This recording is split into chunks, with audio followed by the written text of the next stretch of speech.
Dun, da, da, da, dum, ba, ba, ba, da, da, dum, ba, da, dum. Alright, here we go, folks. I'm a little late. That's what you get when you have an old computer. I would have gotten a newer computer had I not been robbed. But that's a whole nother thing for another time. If you want to know about it, you can ask me later. Still trying to figure out what I should do about that. Alright, so here we go. I'm going to pop out the chats. Pop out that chat. And over here, we'll pop out this chat. And we'll go out here and we'll pop out this chat.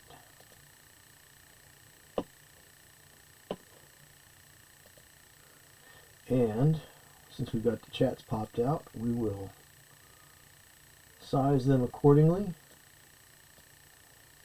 Fit them here. Twitch. YouTube.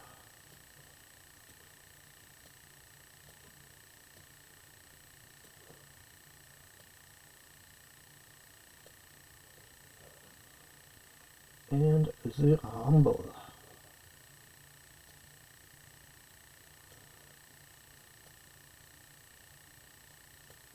Alright.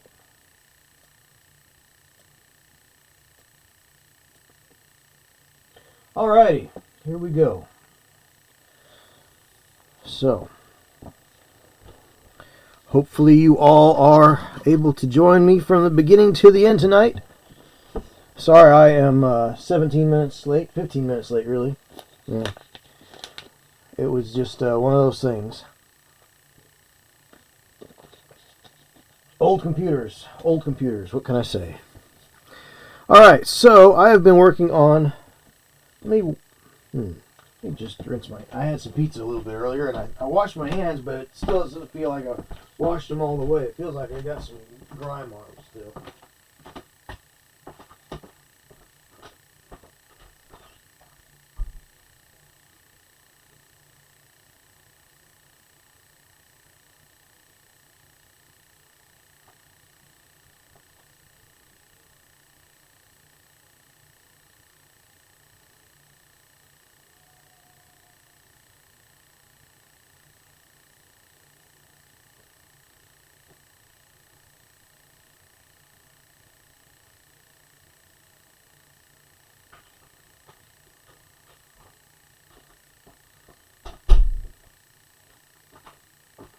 Alright, that's better. I think I got it off now.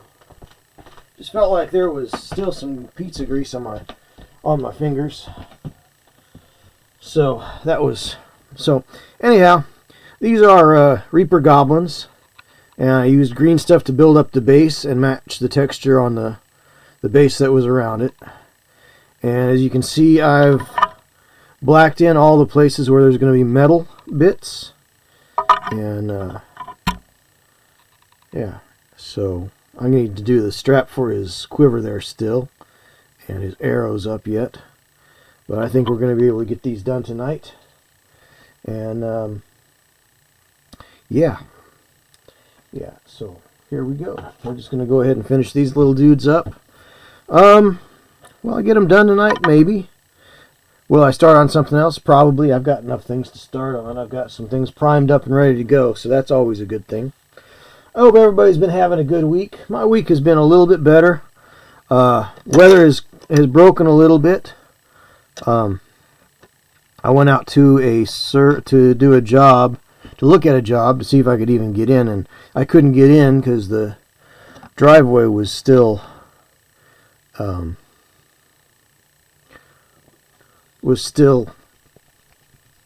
pretty well covered over with snow, and didn't want to spend 3 hours shoveling out just to get into work in there. So I went to another site, and they had their driveway cleaned off, so that was good. And so tomorrow I'm going to go back to that one and do some more work. So my week has gotten better. Last couple of weeks have been pretty awful with the weather around here. My road, even though I live in town, my road did not get cleaned off very well. So getting out and going was not an easy thing. So 2 weeks of really bad weather, plus previous week being sick all week, was not conducive. So, and on top of that, of course, there were 3 weeks that I didn't get a paycheck because my company had been depositing it into the wrong account of a scammer. Someone scammed the company I work for and purported to be me. So my paycheck was not there. So all the money that I had in the bank that I use as a cushion, I kind of went through that.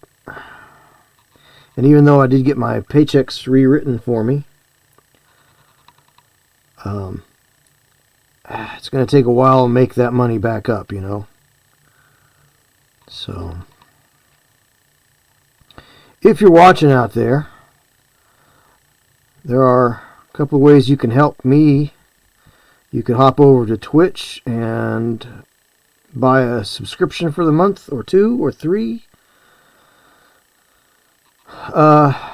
Subscribe, that would help.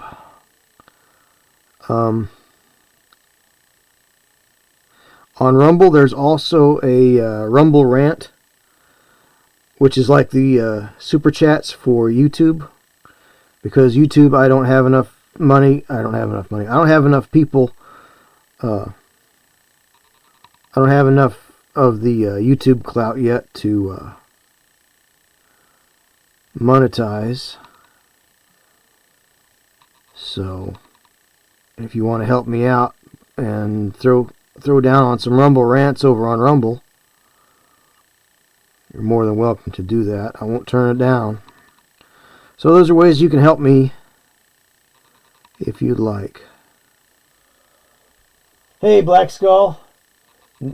Grand Forks, North Dakota, in the hotel room and about to set up the paint station, complete with paint drawer. Exciting. Complete with paint drawer. Are you on the... so you don't have to use the ironing board this time? How's it going, Black Skull? Hope your North Dakota is starting to warm up a little bit. I think it was kind of funny that last couple of weeks, Fairbanks, Alaska has been warmer than it has been here in southern Ohio. So,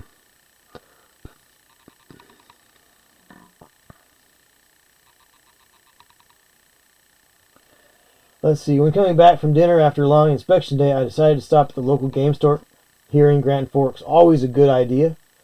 Found a couple speed paints I was looking for. Excellent. But more importantly, I found some minis that will allow me to resurrect an old scene idea I had, but did not have the villain models to bring it forth. Terrific. Now I have them, and I'm thinking about making them my midnight challenge piece. Never give up. Never stop trying. Never close your dreams. Always drink your Ovaltine. Right on. Nice. And that's actually a video I want to do about visiting game stores and places that you go on vacation or when you're traveling. That's a video I want to do. I just need to sit down and do it. I've got other videos that I need to get done before doing that, like retrospects from last year's Adepticon to try to build some hype for this year's Adepticon. But it's funny, if I get weathered out from work, I feel like I need to not do anything because it's like, well, it's like, I don't know. It's one of those things like if you can't go to school, if you're not able to get there, you should be doing something else. And I don't know. It's just one of those weird things. Like last week, I was weathered out, and I thought about doing some work on hobby stuff, videos, but I just never feel right. I'm very odd that way. I never feel right doing something fun when there could be work to be done, even though you can't get to the work, I'm weird that way. What can I say? But never close your dreams. Always drink your Ovaltine. Never stop trying. Yeah. Well, maybe I need to drink more Ovaltine. Let's see.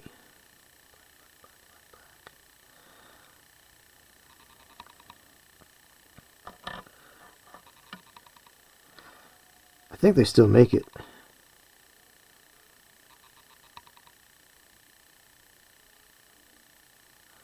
But it is, it's one of those things right now with having not a lot of work over the last couple of weeks.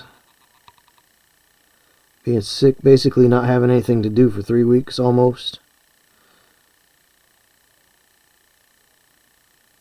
So now I'm finally able to get out and go and do where I can. So that's good. Spent the last 4 days driving from place to place in heavy drive into fog. Come out near Newtown and repeat, it was like a hammer full of inspection. Yeah, fog. The mist. I hear that.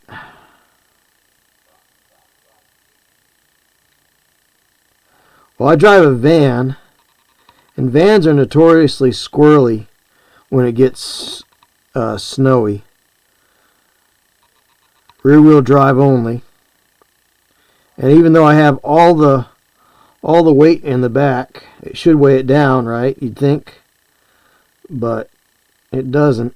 And I just go sliding all over the place. Last week I got out one day and went on a service call.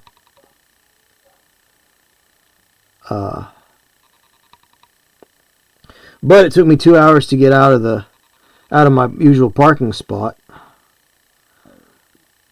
So after that service call, I came back home and shoveled off the drive as best I could. And then that night we got another 4 inches dumped on us. So, and then the plow trucks come down the road, but they only plow one side of the street, which is not my side of the street, and leave a big snow dam 10 feet between me and the driving lane. It's awful. I called the city. I actually watched the plow truck come through, and he literally had his plow 2 inches above the snow. He wasn't doing any good at all. So he went down the road about 2 or 3 times like that, and I just watched him. I looked at him. I looked at the driver, and I made hand signals to try to encourage him to drop the plow. He either didn't get it or wasn't having it. I don't know which. So then I called City Hall. And I said, hey, I'm so-and-so. I live on such and such street. Your plow truck isn't doing a very good job. He needs to get his blade down and start pushing this snow. So finally he came by a 4th time and finally put his blade down, and he was barely getting into the snow. It wasn't even scraping. So quality-wise, it was not good. So, grab your coat and grab your hat, slush and snow at my feet. Please plow my side of the street. Nice. If I had arrived at a job site and was met by Peter Lorre, I would not have battened. Oh yeah. Hello, Black Skull. Hello. Come on in. I want to show you my collection of skulls. Hello, Black Skull. Greetings, Black Skull. Are you here to inspect the fire alarms? Yes. Very good.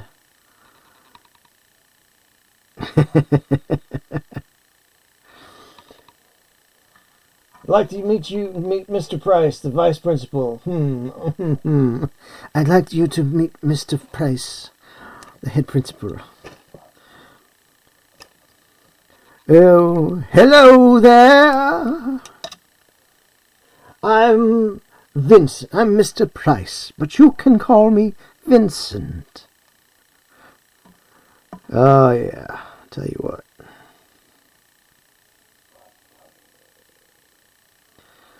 Good times. Well, you know, there's a difference between horror movies and suspense movies. I like suspense movies. Of course, the horror movies we grew up with in the 80s were all about just grossing people out and everything. It wasn't very suspenseful. I lean more towards the suspense side of things rather than the pure abject horror things. Horror is a wide genre. I guess suspense narrows that down. I'm a big fan of Hitchcock's works.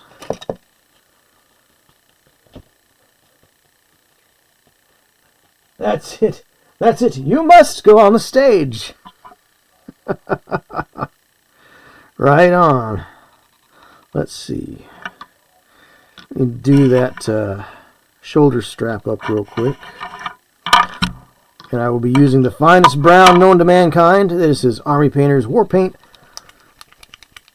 Oak Brown, which I'm sure they make that in the current iteration of their Fanatic paints. So I've got 3 bottles of this because I hate it when this stuff runs out. This is one of the best colors ever.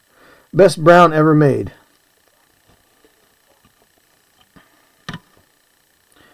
Aside from a Kentucky hot brown. Now that's a really great brown.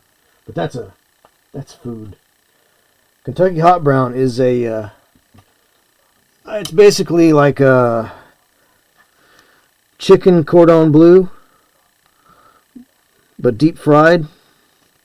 So it's chicken wrapped in ham and bacon, and then it's deep fried.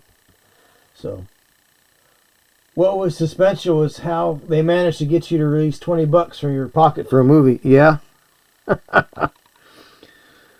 You know, I'm trying to think what the most expensive I've ever paid for a movie is. I think it might have been... Actually, you know what? Is that... We'll say that's padding. It looks like it could be a metal piece, too. I don't know. I don't think I've ever spent that much for a movie. Maybe for IMAX.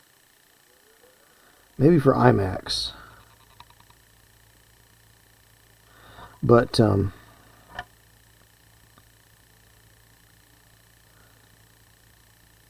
even living in New York, I think the most I ever paid was $7 or $8. Maybe $9.50 when I went to the Ziegfeld one time. Might have been about the most.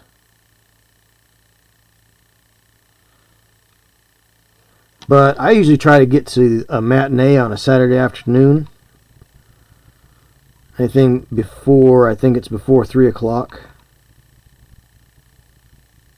Around here is like $5.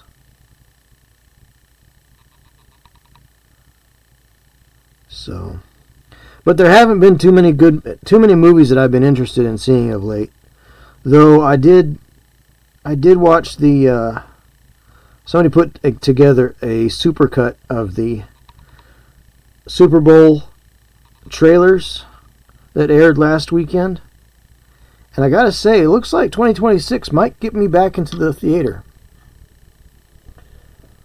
Speaking of AP war paints and speed paints, at the store I finally found AP dark rust effects, dry blood effects, then the 2 speed paints I never saw before, Princess Pink and Ruddy Fur. Yeah, I've never seen those before either. I have not been a big user of speed paints. I have them. I use them to actually do modulation more than, because I don't have the Speed Paint 2.0. So I have the old speed paints, which would reactivate with water. So I use those more as a modulator, and then I will scrub them away with a brush and leave them in the recesses. It's how I did the ogre. I don't know if you remember sorry, it wasn't an ogre, it was an Etten. And I think that Etten lives at Miar's house now. I think the Etten lives at Miar's house.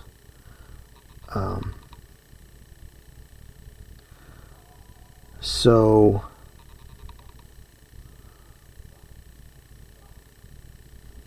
I used the speed paint just to, because I wanted to avoid the Muscle Island look, right, when I did the muscly bits on the Etten.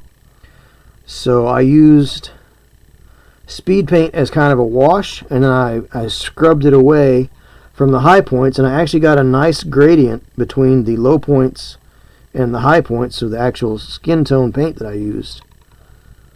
So I kind of leaned into the Don Serrato way of using speed paints. I like what he does. If you get a chance, take a look at Don's work. I think Don and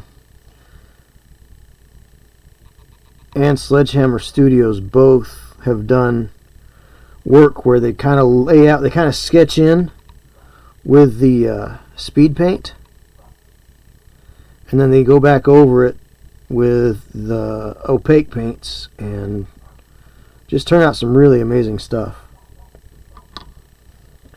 Let's see.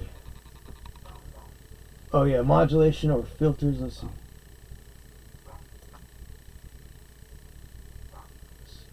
I too use them mostly for modulation or fillers, but I've been using them for base coating, then paint over them, says Black Skull. Been watching his, adopting almost the same techniques. Yeah, they're good techniques.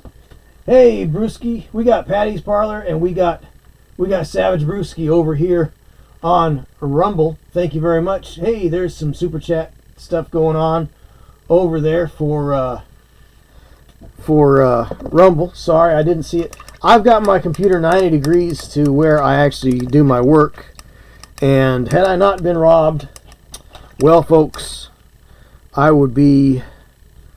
Had I not been robbed, I would have another monitor in front of me.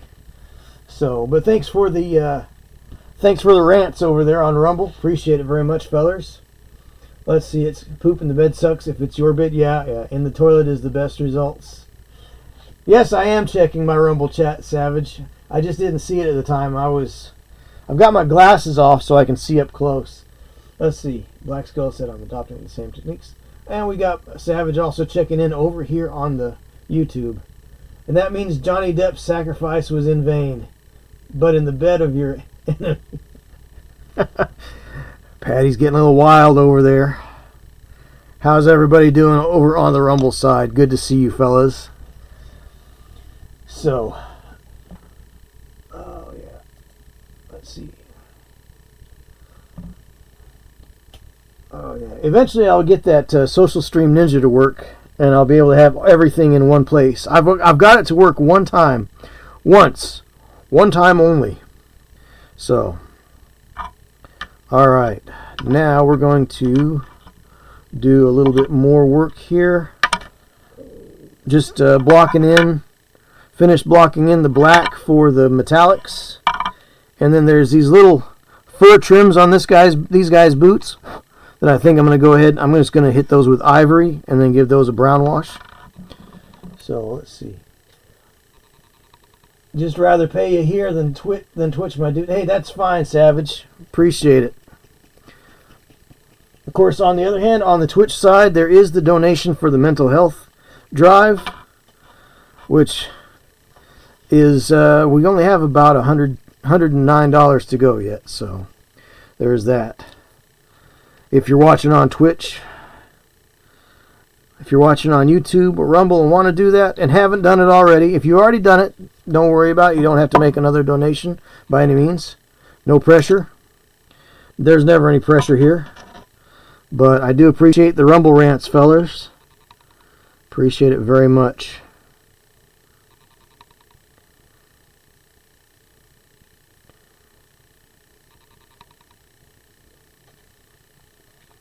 But yeah, that was, you know, it was not a nice thing to find out on Christmas Day that I had no money in the bank, or Christmas Eve. So that was rude.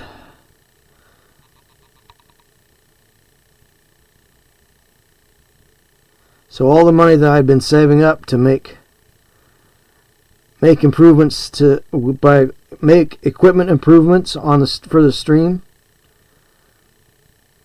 And I gotta say, it definitely had an effect on the old depression. It's doing pretty good until then. So that was frustrating. It is frustrating.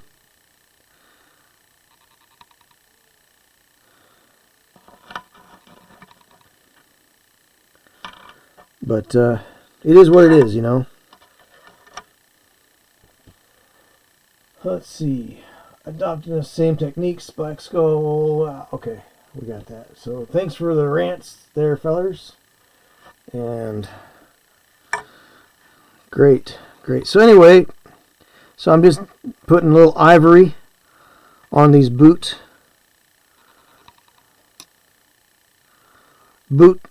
tops here. And yeah, so the next thing on Rumble is to get to 100 follows, 100 followers. That way I'll switch over. I'll start using Rumble Studios, because I can OBS into Rumble Studio, and so I can make up my time on that. Be nice to build that up. And so I've done quite a few. Let's see, I think I started doing Rumble a year ago, YouTube 2 years ago. So whatever number video this is, I think 78. That's 78 live streams that I've had on Rumble. So, but my schedule is changing a little bit. I don't know if I put it in the Discord. So I'm going to be doing every other Saturday. So Thursday nights from 7 to 11 Eastern Time, and every other Saturday. So this Saturday, but not next Saturday, from 4 o'clock. So Saturdays from 4 o'clock onwards, however long. You know, it could be a long stream, it could be a short stream. It could be from 4 to 8, it could be from 4 to 10. So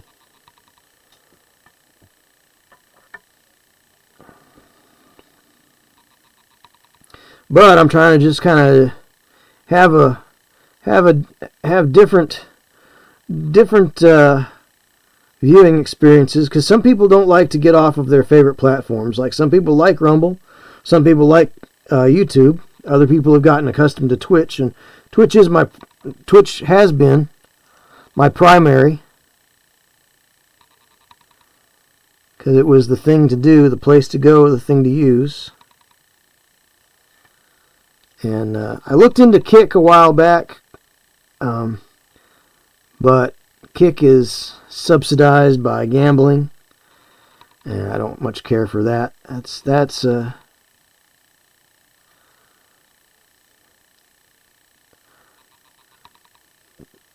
there. I have some moral difficulties with gambling as being an addictive thing, as well as driving people in to make bad choices.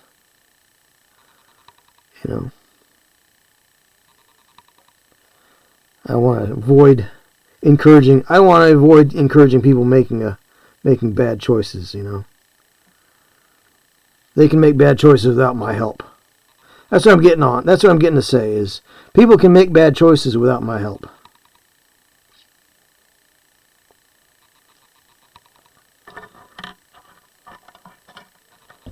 So, let's see. A long stream or a short stream may depend on how much liquid you imbibe before you get online. This is true.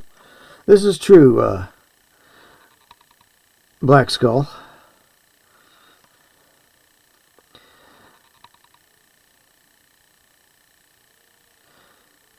This is true.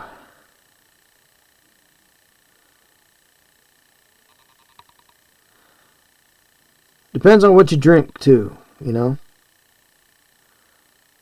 There are some things that will lead to more dehydration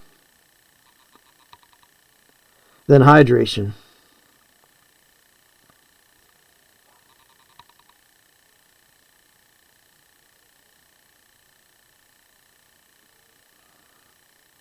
So we got a new game store in town. Well, it's not super new. It's been around for several months, but it came out of a video game esports complex, and so the guy moved it over to another place. And so I went and spoke with him on Tuesday evening, and it looks like it's the next town over. I mean, it's in the same county, but it's the next little burg over. And he's interested in building his culture, his hobby culture there. He's got a lot of Warhammer stuff.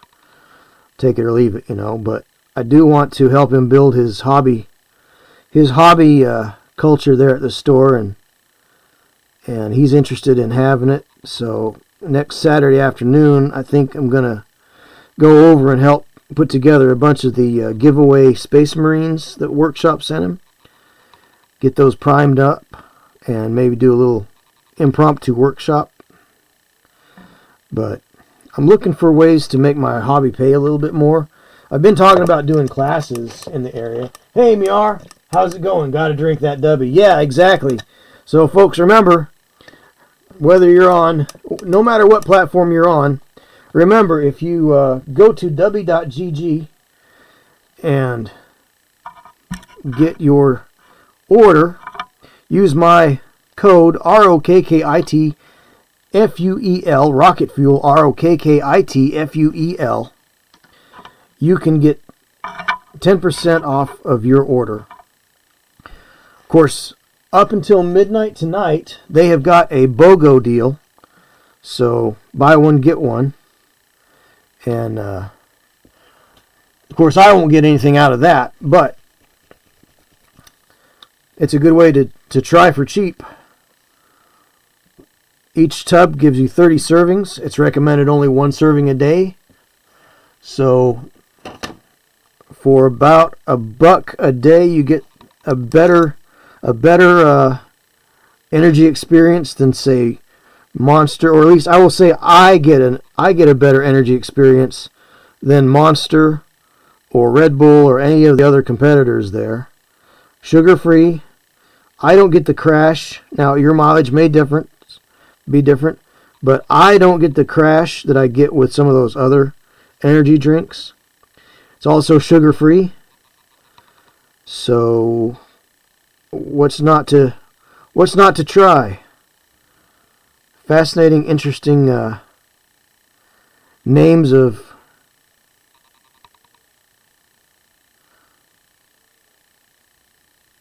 unique flavors that they have. But up until midnight tonight, they've got a BOGO deal. So hop on that.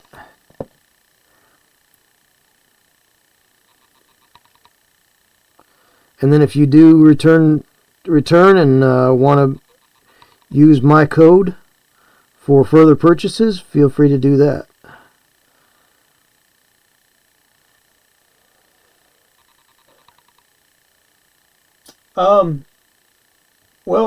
Miar, they do have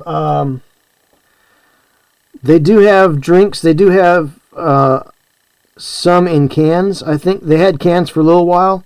They did a run of cans, and I haven't heard as to what happened with those. But they have the mixes, so, and they have shaker tumblers as well as all sorts of cool swag. They've got a duffel bag that I haven't picked up yet, but it's huge. Their duffel bag is absolutely huge. Of course, it's got their logo on it, so if you don't like things with brand names on them, maybe it's not for you, but I'll tell you what, that is one huge bag. If they still offer it. I think they do. But they've got hats and keychains and stickers, and who doesn't like stickers, right? I got a flag to put up in my game room from them as well. So that's pretty cool.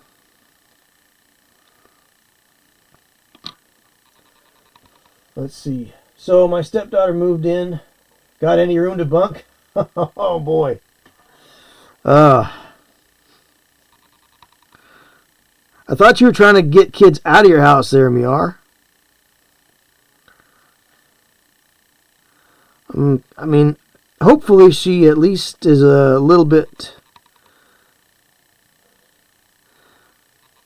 more industrious than what you've said your stepson is, so hopefully that will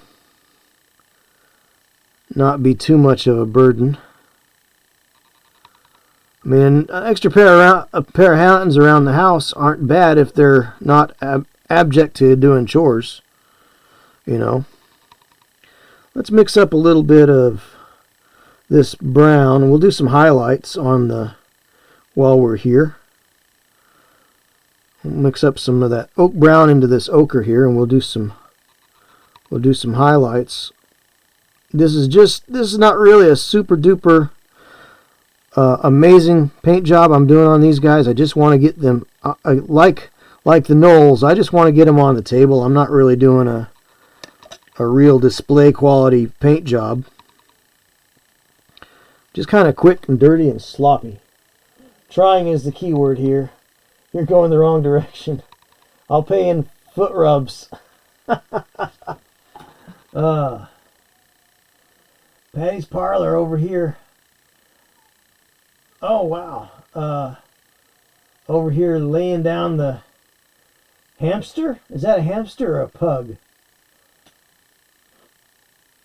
Let's see. Yeah, Black Skull, just looking at that bag. Yeah, it is a huge bag.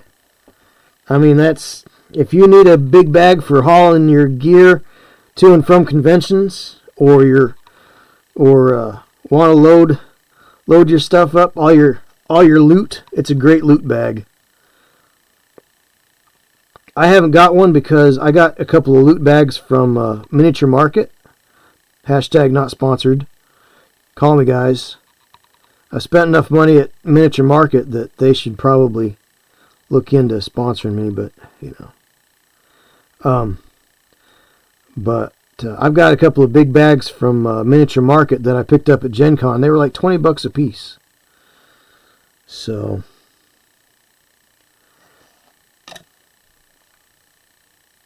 but yeah.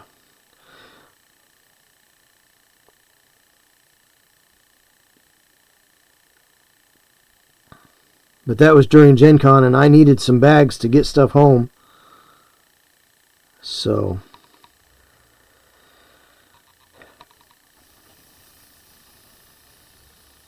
Alright. We're just doing some little highlights on these pouches and everything. Let's see. Pay and foot. I wouldn't want a bag that big, otherwise I'd have to let my Sherpas go. Right? Right?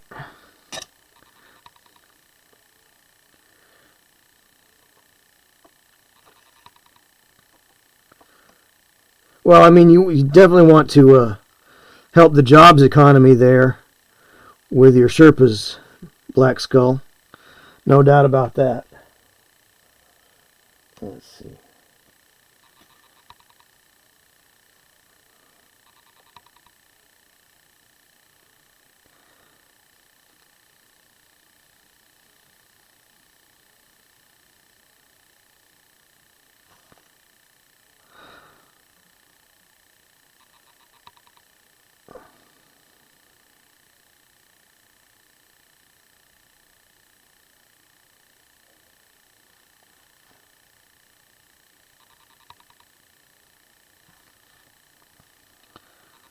So,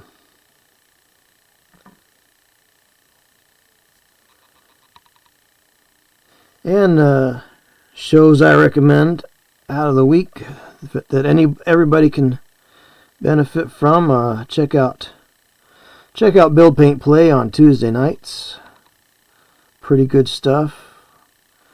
They usually interview luminaries from the industry, if you're interested in the industry at all. So, check that out.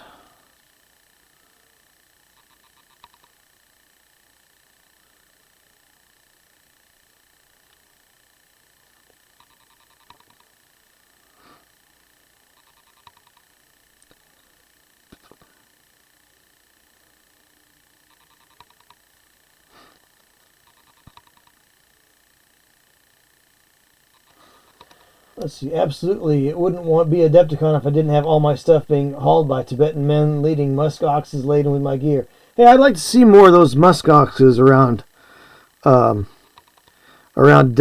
Black Skull. You know, that's a group that's not often represented, the Musk Ox Consortium. We need to have more musk ox representation.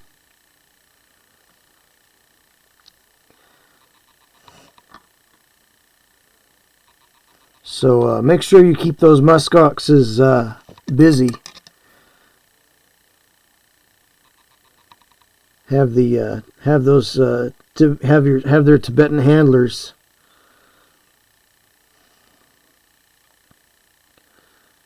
keep them in line there.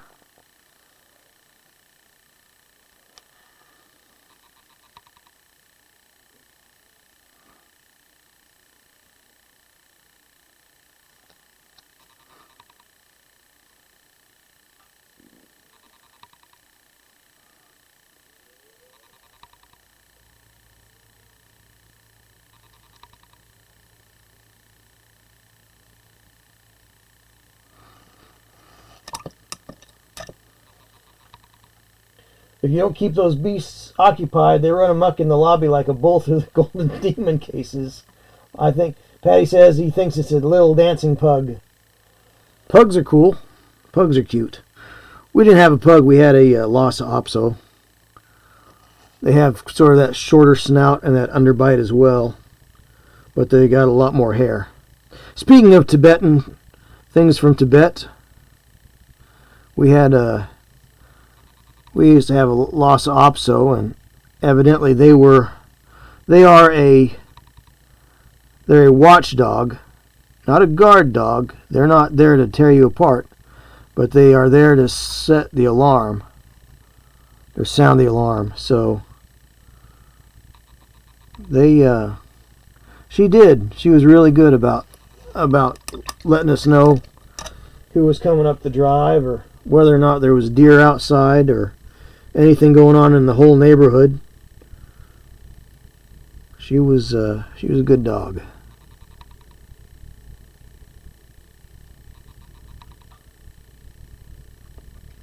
So you probably say, JP, you left the Mold lines on them. That looks horrible. Yeah, you're right. I left the mold lines on them. They are bones white from the first run, and they are extremely persnickety to get the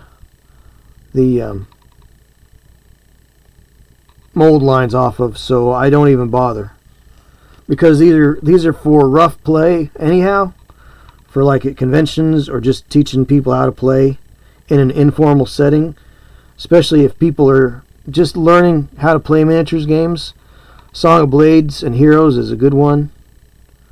So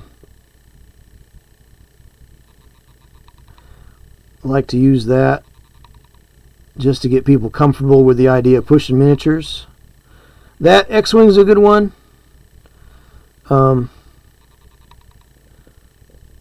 X-Wing 1.0.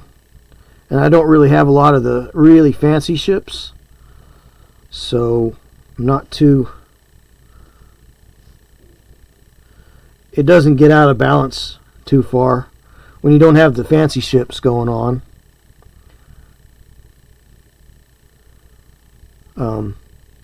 Wings of War. Wings of War is another good one to teach people how to play miniatures games, or just to get them involved, I should say. So, let's see. JP is a rebel, a resistor, someone who mold lines to his own drums, and he drinks spiked Ovaltine. That's right. Ovaltine with vodka in it. The resistor, Miar says. Yeah, well, you know what's funny is Midril is a fellow streamer here on the Twitch side of things, and he said something in his stream the other night, because I stopped in. He said one thing that he appreciates about my channel is that I paint what I want. I don't get hung up or tied into the newest, hottest, coolest thing. So, you know, I paint what I want. I think that's the way we all should be. We shouldn't all be tied into or siloed into a particular IP. You know, paint what you want. If you like Warhammer stuff, paint Warhammer. If you like random fantasy minis, paint random fantasy minis. If you like to chase after the this week's hotness, by all means do that. There's nothing stopping you from engaging with the hobby the way that you want to. Do what makes you feel happy. As far as the hobby goes. Because why not? You know, there's no rules. There's nothing that says I only have to paint one thing and one thing only. Give yourself a plethora, a wide range of experiences.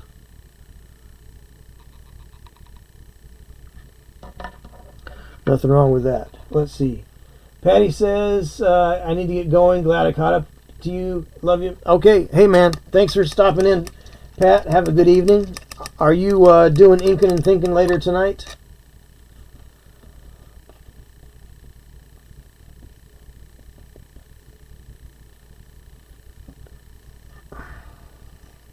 Love you, brother, he says.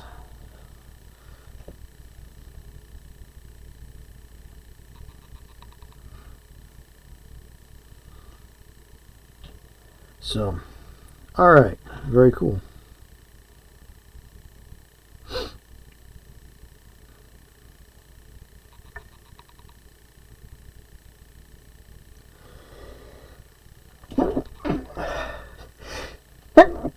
Excuse me, sneezers. All right, we're going to do another little coat on their hats here, just to. I think that's where people are going to be touching them a little bit more. On top of their heads there. But no, the mold lines on these are just insidiously difficult to get rid of, unless you slice into the figure to do it. And I don't have the patience for it. So I just let them go.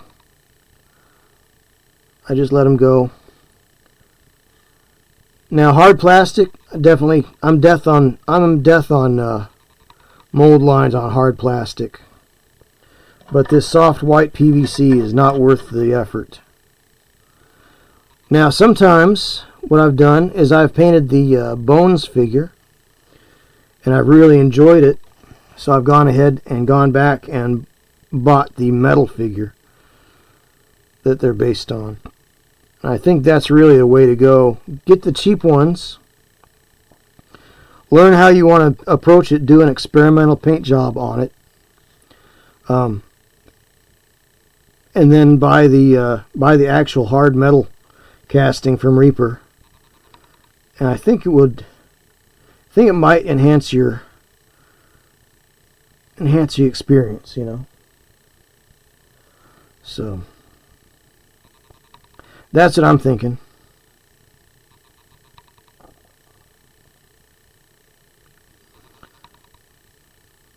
So we'll just do a little highlight right there around the face, brighten it up. Probably to go back and touch up his face a little bit with the turquoise, or as Jim Wapple says, the turquoise.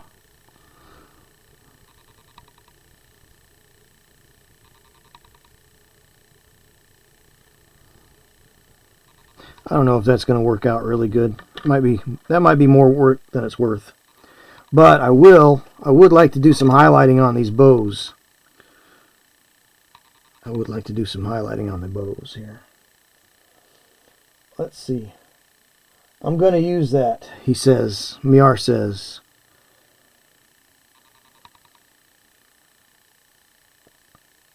Well, feel free to use whatever you learn here, or whatever you pick up from me. You are more than welcome to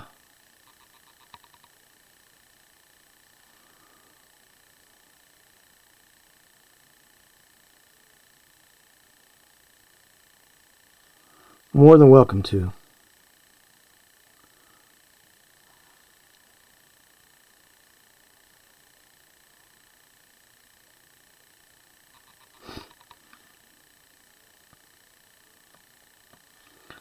There we go. It gives a little texture to those bows. Makes them look a little more woody, you know.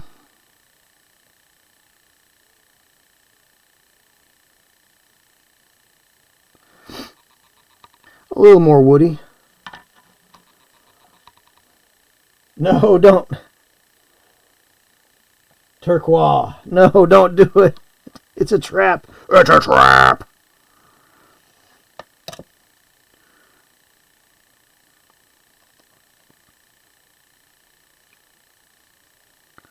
Turquoise. Alright, we'll get a little edge highlighting there, a little edge highlighting there, a little edge highlighting there. We'll just let the paint play. We'll just let the paint play. Not going to force it, not going to make it do something that it doesn't want to do. We're just going to let the paint play.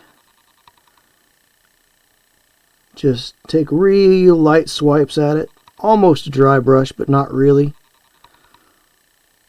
Like I said, I want to kind of just give a little more definition to the bows here. And they're all going to be a little bit different.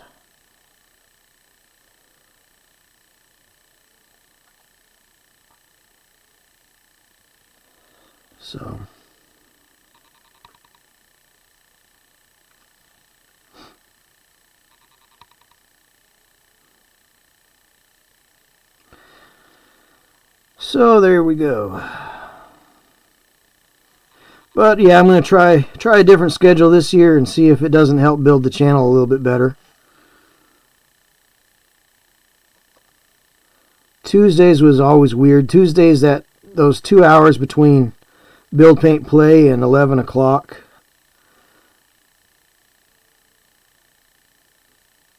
I thought I might try something different this year and see if I can finally break 400 follows here on the Twitch, 100 follows on the Rumble, and it'd be nice to get 100 subscribers over on YouTube as well. But YouTube's going to rely a lot more on curated content, you know, edited videos. And I'm hoping that doing it every other Saturday will allow me to free up more time for, say, editing. Like those couple hours between that I used to stream on Tuesday nights, I'm kind of hoping will allow me to concentrate on editing.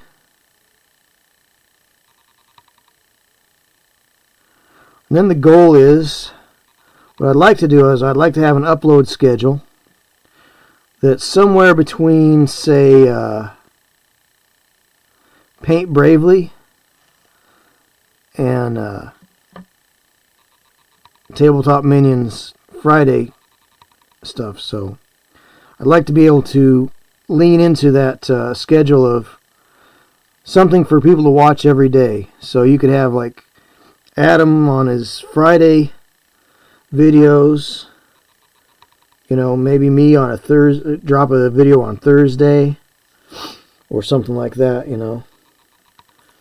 give people something to watch there. Let's see, because I think Paint Bravely, they're sort of on hiatus. I haven't really seen anything from Brent and Casey of late. I think they've been so busy with their stamping tools.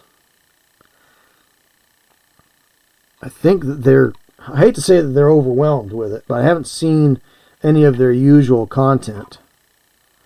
All right, we're gonna dress up this wood here on these shields too. But I haven't seen much of their regular content over the last year, ever since they released their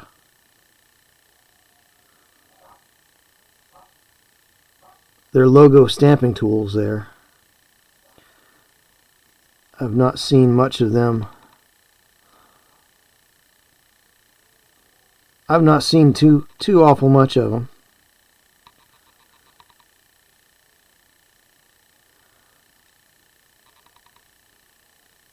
And I want to do things. Well, I've got some videos. I've got stuff. I've got a lot of footage in the can, but I don't have anything ready to go yet. Let's see. They've been so busy with their products, there have been no podcasts and barely any YouTube contents other than shorts. Yeah, Black Skull. That's what I was thinking. Like I said, I had not seen them for a while. So if you're seeing what I'm seeing, and I'm actually really glad that that's working out for them. Especially Casey, because he's got a family, so.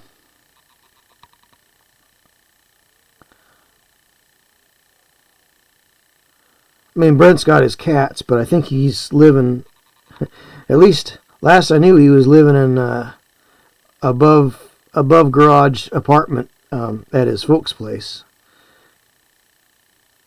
He quit his academic job way back in the day and went to doing content creation full time. And now he's got this going on. So that's a pretty decent career he's built for himself, quite honestly. Gotta hand it to him. Going from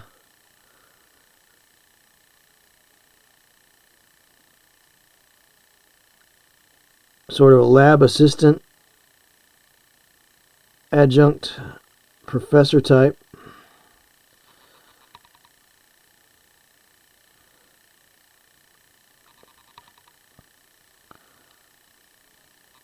to a YouTube full-time content creator. He did what he had to do to make it work. I got no shade against somebody moving back in with their folks. It happens sometimes, and if it makes it easier for him to do the things that he wants to do, as to do the things he doesn't want to do, he lives a better life, has a better quality of life, then no shade, man. Word says Mjar. Had to move back in with my mom's and my dad's. Yeah, that happens sometimes.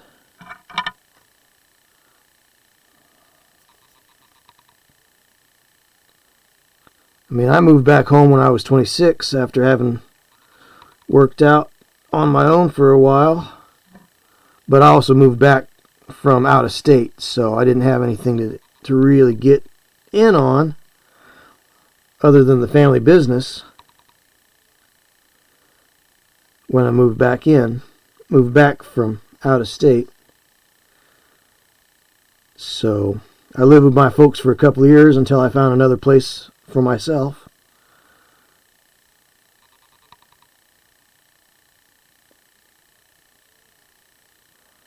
We do what we have to do to survive, you know. It was nice that my folks hadn't moved out of state yet. Now they did. They've been out of state now for 10 years going on, I guess. So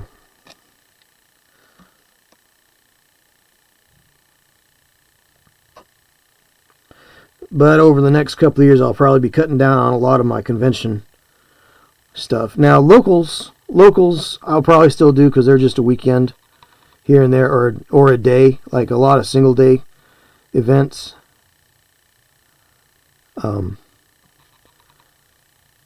But the out of state stuff I gotta cut down on because it takes a lot of time. You know, Adepticon is like a 7-day trip for me. Probably is for a lot of other people too, but I gotta factor in leaving out and meeting up with Sea Dog, travel day, setup day, travel day at the end of the show, and then a day to recuperate when I get back home. So that's across a weekend. That's 7 days. So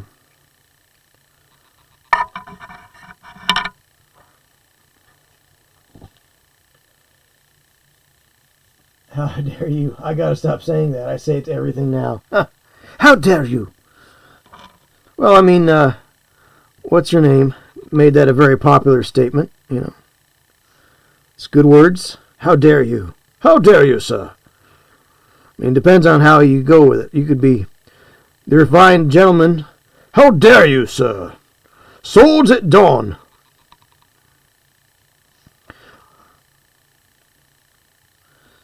Or you could be like Greta. How dare you? How very dare you? Oh my. Throw a little highlights on his boots here. Maybe a little highlights on his jerkin.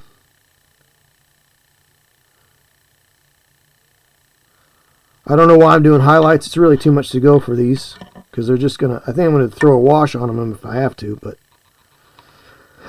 a dark brown wash on dark brown doesn't really do a whole lot. So a little highlight's not a bad idea.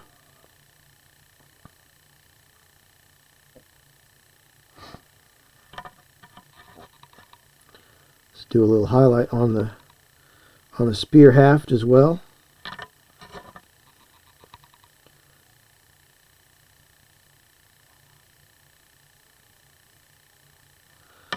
Little highlight on the spear haft.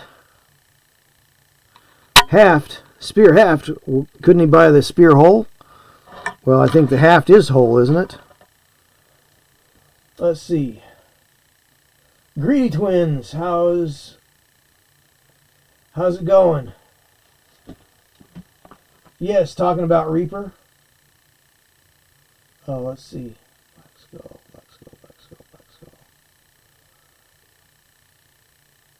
Oh no, we were talking about Miara. We were talking about Brent and Casey. Brent and Casey at Goobertown Hobbies or Goblin Hobbies with their stamping kits.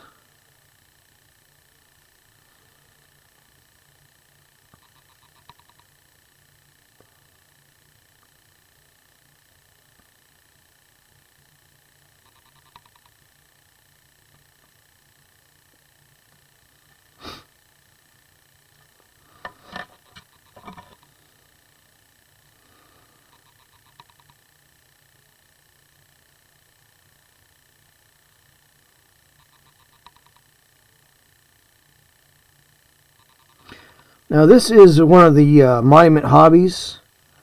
This is a rebrand from Game Envy, I think. But it's their new synthetic line.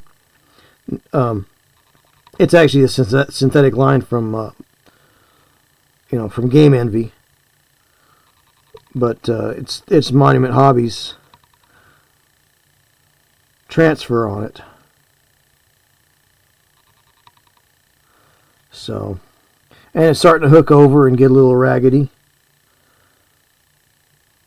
but that's okay. They're not too expensive to replace.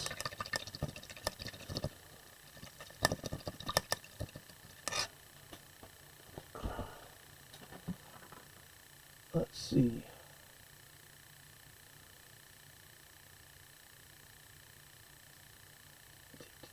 Oh, sorry you weren't feeling too good, Miar. Didn't know. Hadn't heard. Glad you're feeling better, though.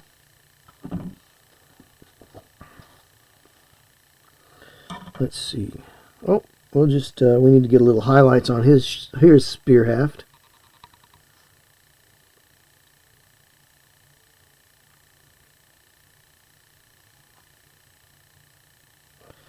And we're just kind of slopping it on. We're not doing, I don't want to say we're not doing quality work, but we're doing quality enough. We're getting it good enough for gaming.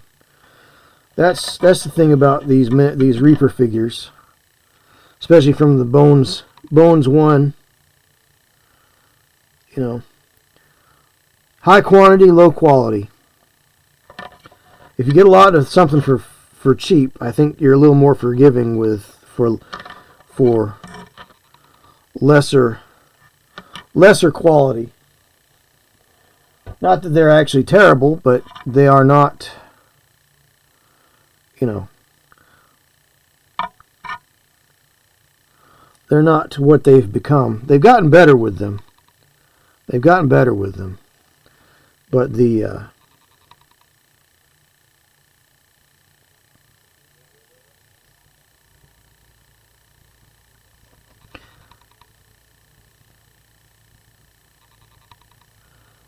more of an overbrush than a dry brush here. Just enough to get it on there. I'm not going to worry too much about a lot of accuracy. I think we'll be doing a wash here, but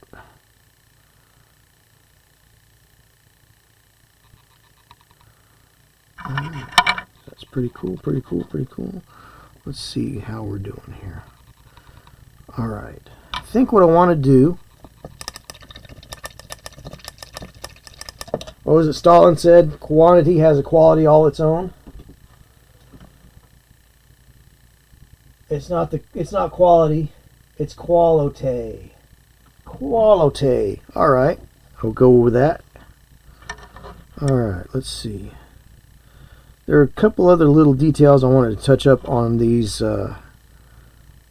archers here. He's got a little dagger right here on his quiver. I want to touch that up because that's going to become metal.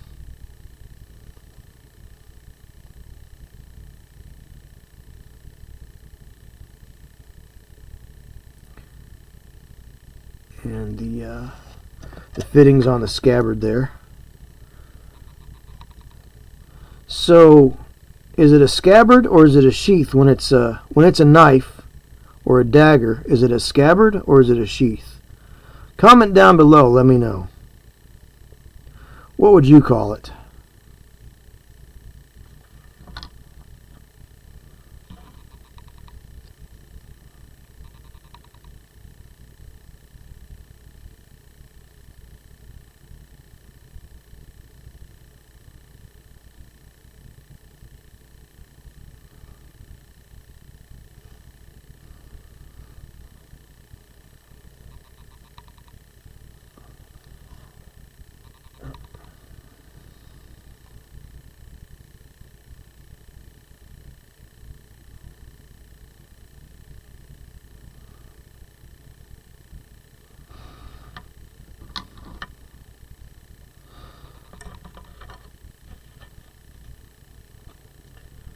Let's see. Yeah.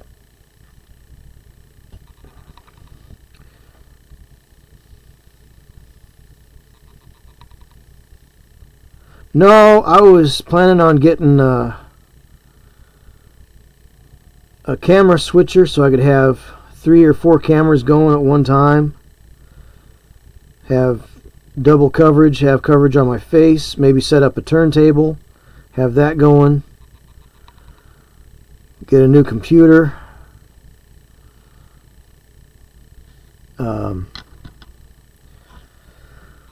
Let's see. I had some plans that kind of got wrecked. Oh well.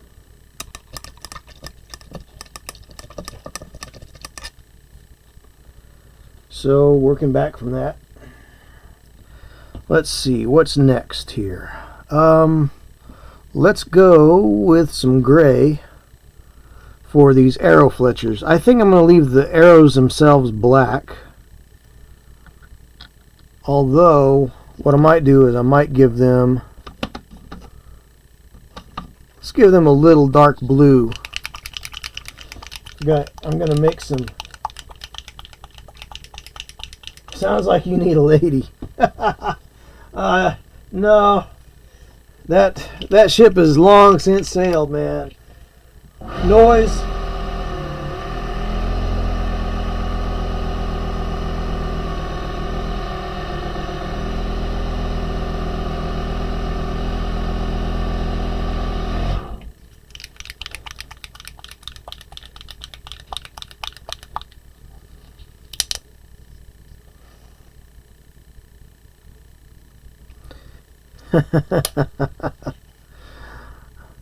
I don't know if that would cause more problems than it's worth, though, at this point. Myar.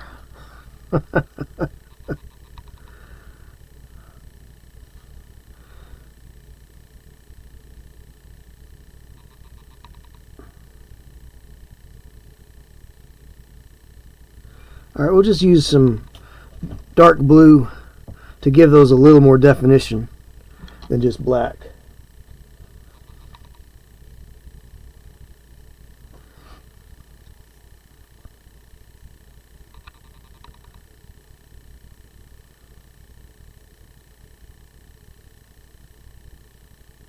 Well, a lady wouldn't have kept my office from screwing up my paycheck.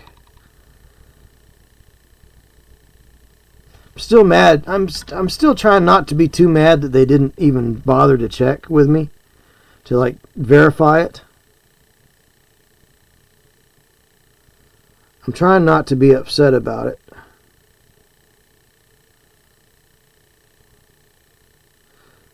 I mean, I kind of feel like this is going to sound really bad.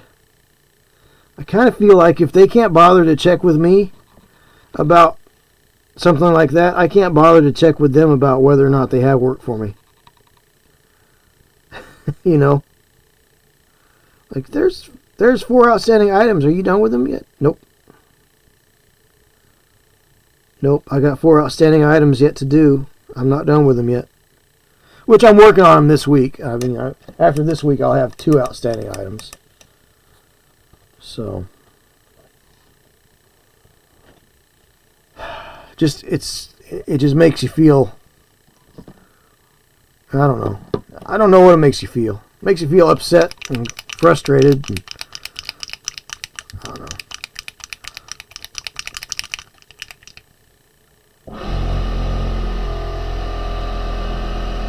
But I mean, they did the right thing by them, as they rewrote those checks that had gone not to me, to someone else. Which, what can I really ask more than that, right?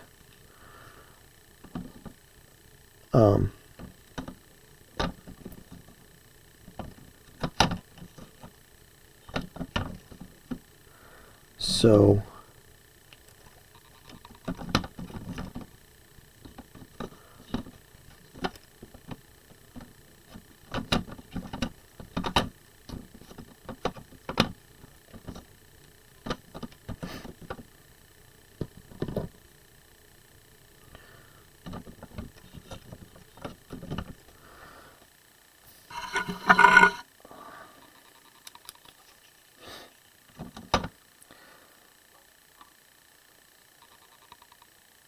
I can't really ask any more than that.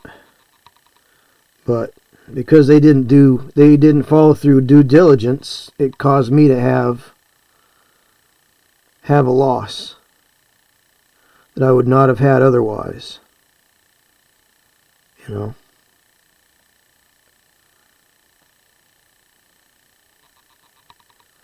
So it's not good for the old mental health, you know.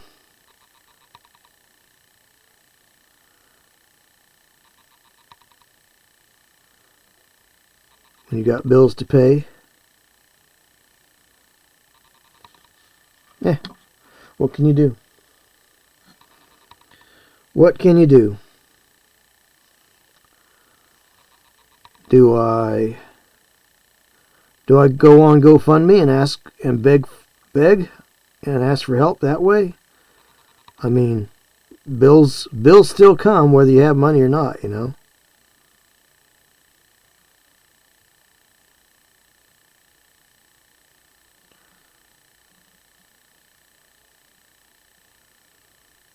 And it wasn't my fault.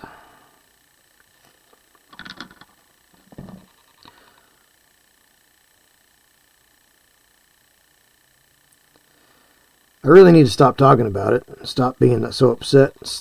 I know I'm coming across really salty on it, but it weighs on my mind every time, every day. Try to shake it, but I haven't been able to.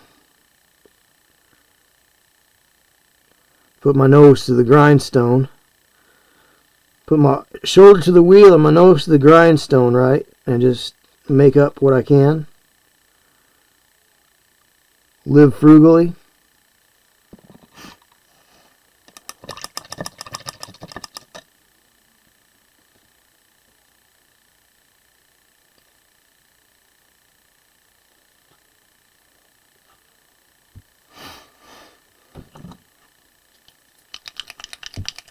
All right, a little noise.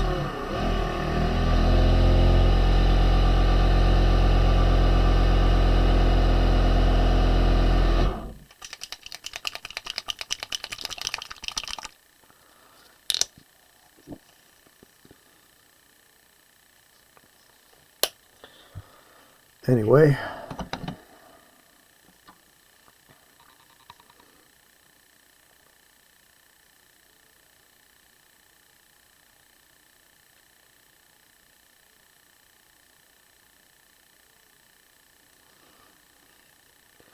We'll just pick out a little on these edges.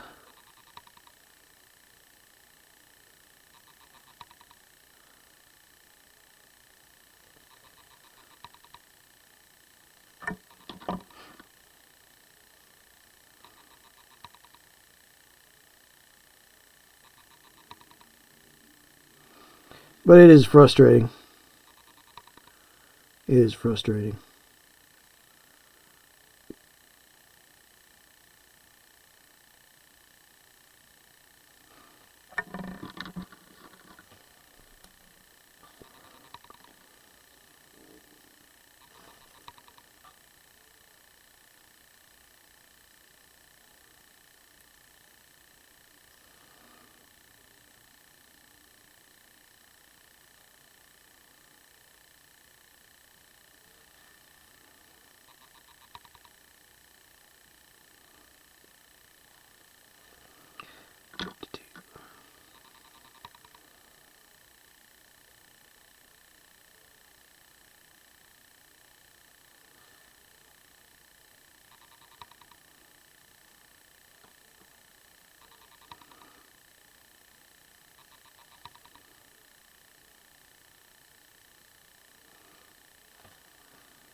Alright, so I think I've got everything covered on these guys that I want covered before I do my metallics. Let's see. What? Miar says, wife is watching YouTube. At that moment, it's about the cartoon Gem from back in the day. Did you know the lead character was in the cartoon dating Knight Rider? Dating Knight Rider. You mean like Michael Knight from Knight Rider, the TV car show? I did not know that. I didn't know that was a shared universe.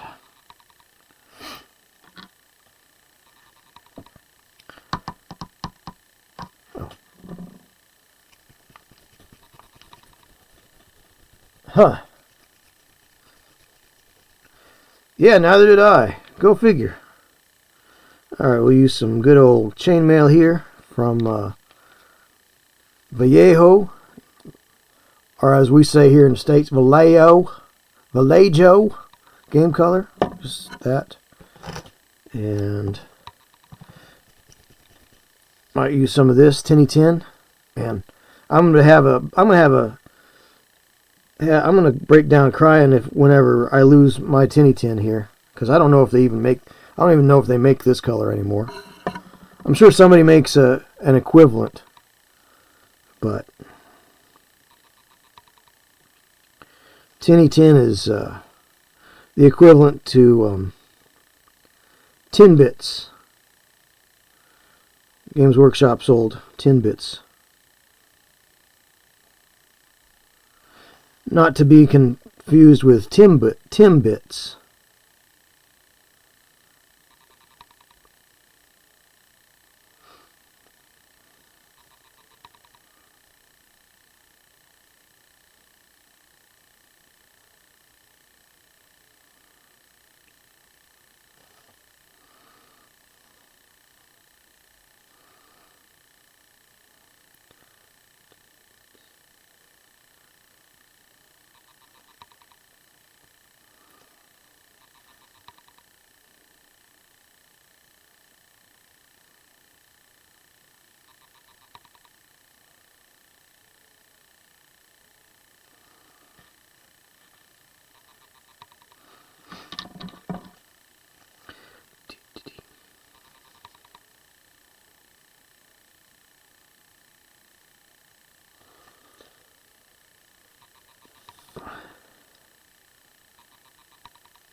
The thing I've been noticing though about a lot of stuff like that on YouTube lately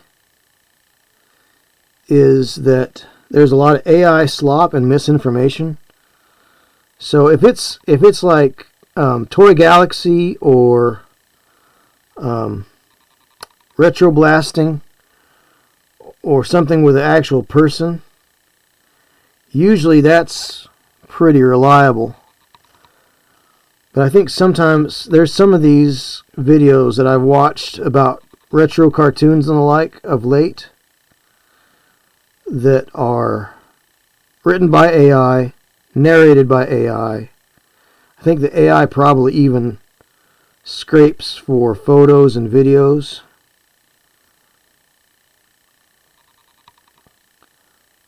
So got to be careful of a lot of that stuff. You might be getting bad info. I watched one thing, I turned one thing on, and I listened to about 10 minutes of it, and I fell asleep. And 20 minutes later, when I woke up, it was the exact same thing being said, because what it was is the AI had been programmed, like the script was 10 minutes long, and so they just edited it to loop. It was like a 2-hour video, but it would play the same script over and over again every 10 minutes, you know. So I was like, wow, that's pretty scummy.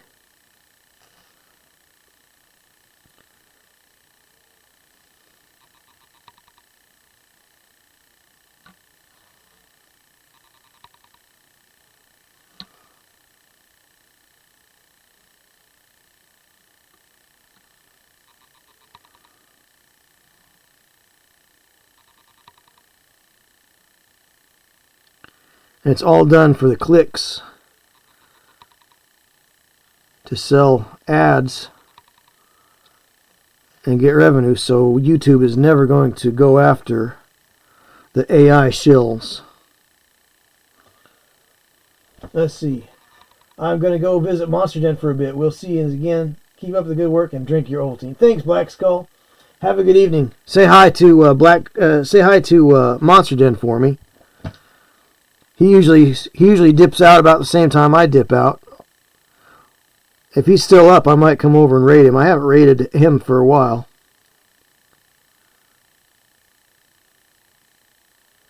Yeah, the AI videos on YouTube there's got to be a way to report them, because YouTube should be about actual creators making their way.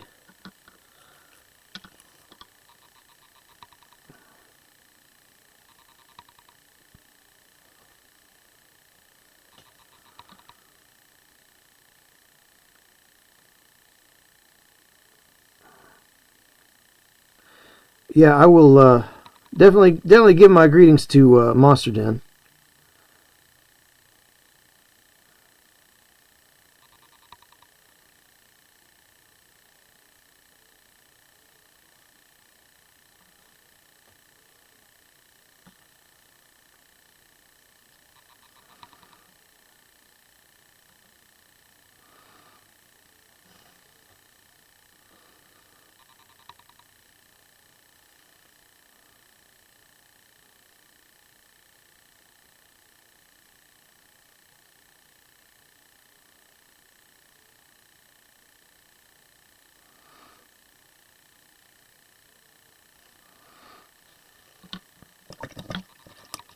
Well, there I go.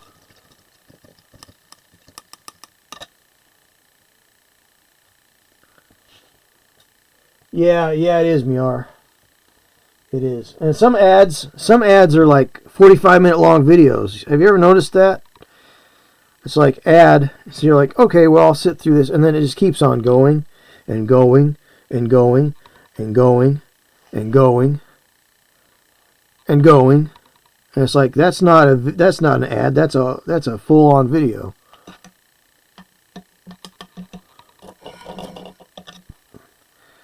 And I've been washing out my metallics in my color cup.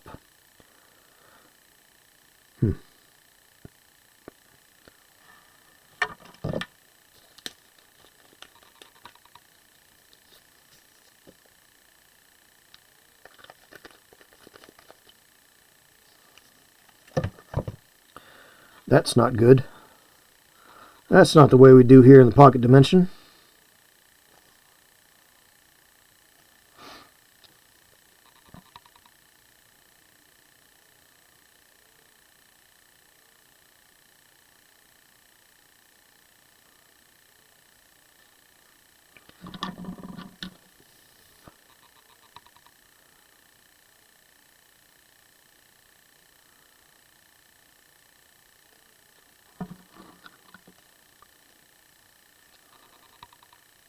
We'll do the fittings on this sheath or scabbard as it is. Kind of that warm dark coppery color kind of blends into the browns a little bit much, but that's okay. Not going to worry about it.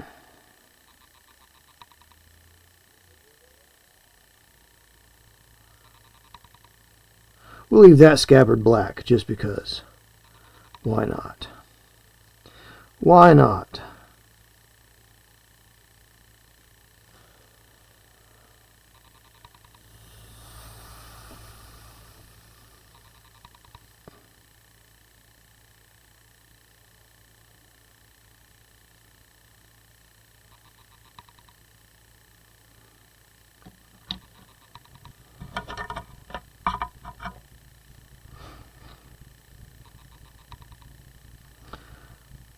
Let's see.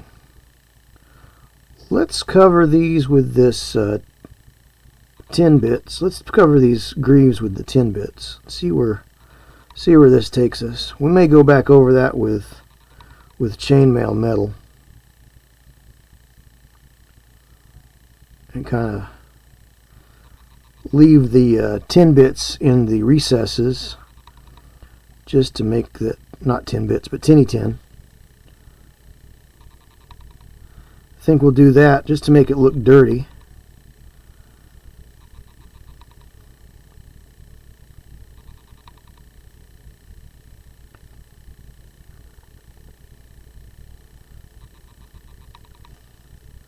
I think. There I go, rinsing my metallic paint in my color brush, in my color cup. All right. I think we'll just do the breastplates and the greaves in tinny tin. Tinny tin. And then we'll do the others in actual silvery sort of colors. But we'll go back on the we'll do more with the silver tones. I feel a little bit more relaxed on this schedule now as well, too, because with this being a 4-hour show, being the first one of the week, I feel like I'm a little more relaxed. With the 2-hour show, I always felt like I was on such a time crunch. So hopefully I can be a little more relaxed with this streaming schedule. Thursdays and Saturday, every other Saturday. Now I just have to remember which Saturday is every other Saturday, or alternating Saturdays, as the case may be.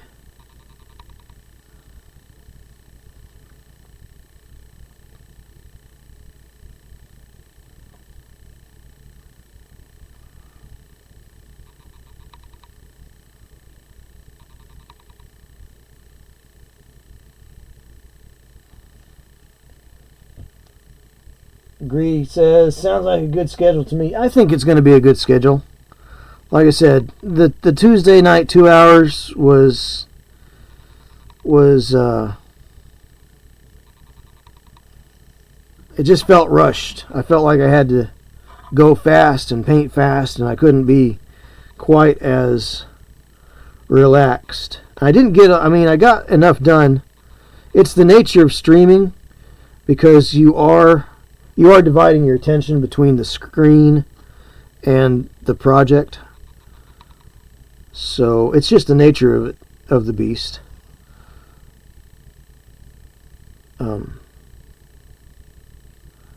So it does tend to slow you down a little bit in your painting. So I just felt like I didn't have a lot of time in 2 hours. And I think that gives me a little bit more things I can take care of during the week for winding down to the weekend.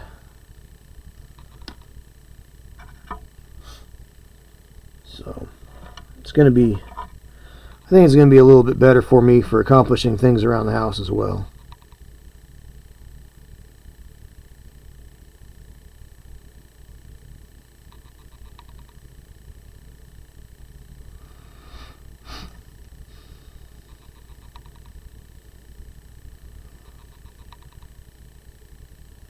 That way Saturday chores get spread out throughout the week a little bit better.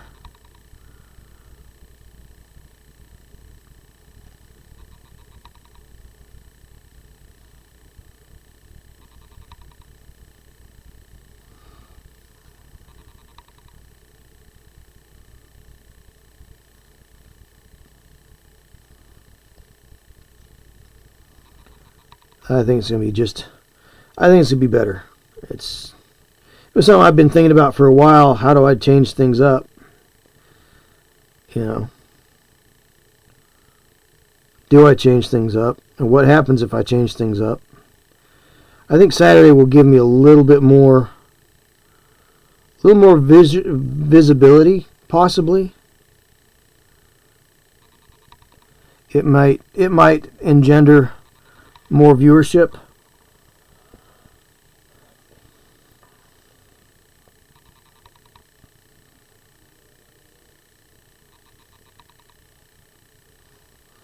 Let's see. I'll paint this shield up with tinny tin.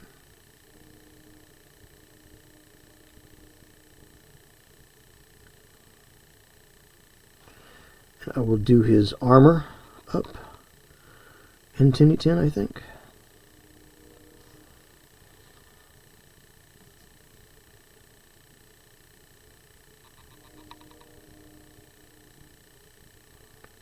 And we can leave that in sort of the recesses, and it'll look dirty. Give him a dirty look to his armor.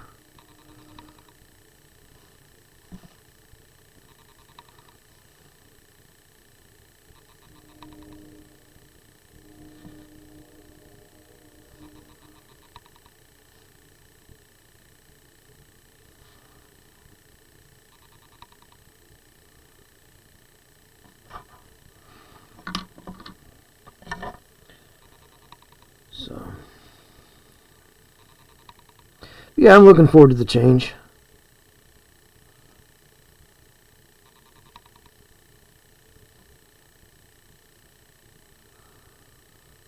So next weekend I'll be at the new hobby store, new game store, working on some figures for them. I think that's what we talked about. I'll have to clarify. I meant to drop the fella a line yesterday, but I'll get back to him here soon enough just to double check if I'm understanding him right and he's understanding me right.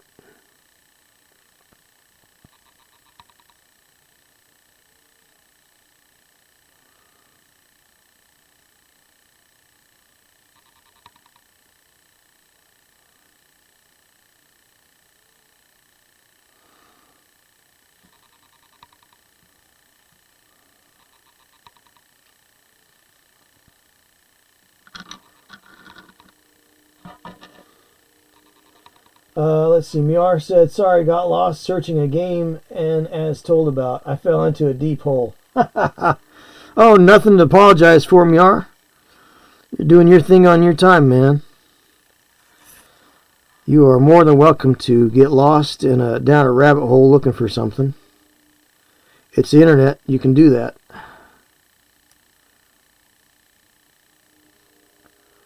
Rabbit holing.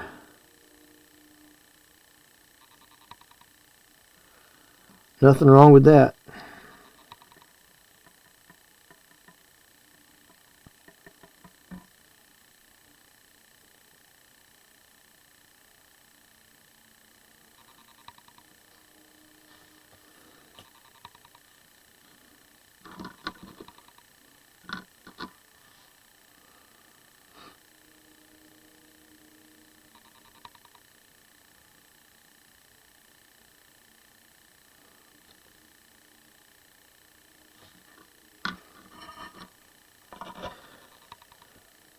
Nothing wrong with getting a rabbit holed.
Let's see.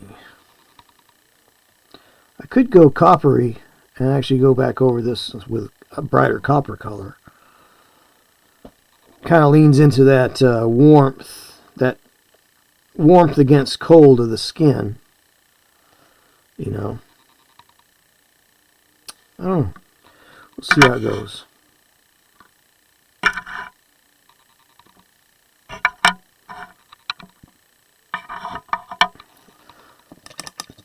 Well, I guess I'm going to be changing out this water anyhow, so if I'm honest, not worried too much about getting... Well, I am worried about like the little metallic flakes getting left behind when I rinse it out, but I think I'm not gonna stress about it. I'm gonna accept that I make mistakes. Sometimes that's the best thing we can do, is we just accept that we make mistakes. So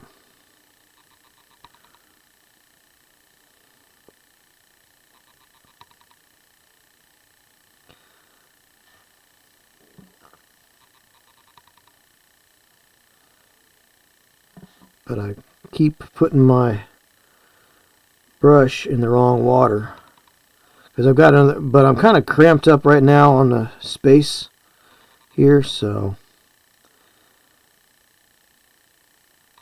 didn't quite reorganize things the way I wanted to. I was working on other things over my usual winter break, but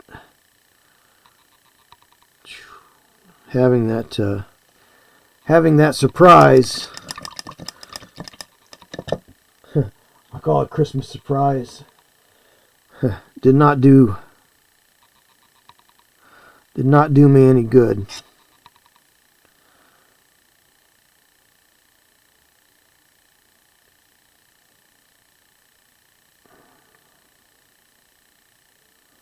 Took a lot of wind out of my sails, as you can imagine.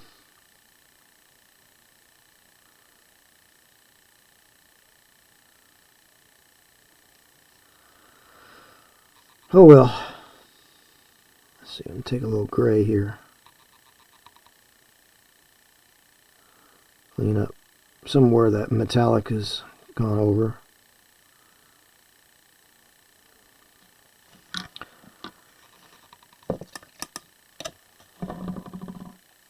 So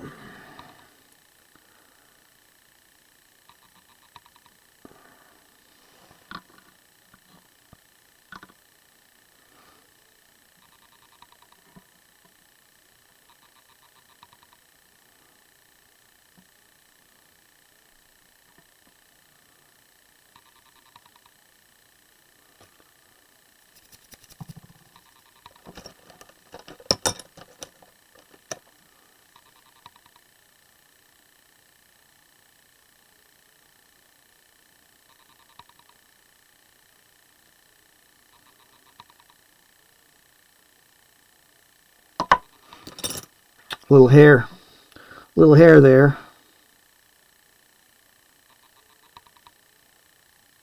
Hair today, gone tomorrow.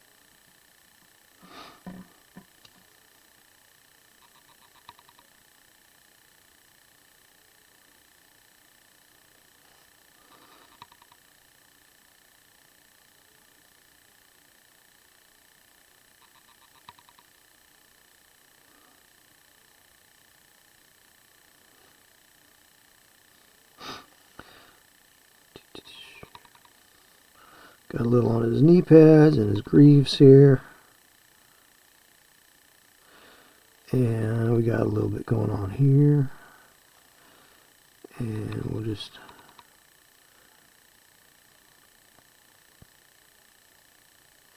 do his little club here.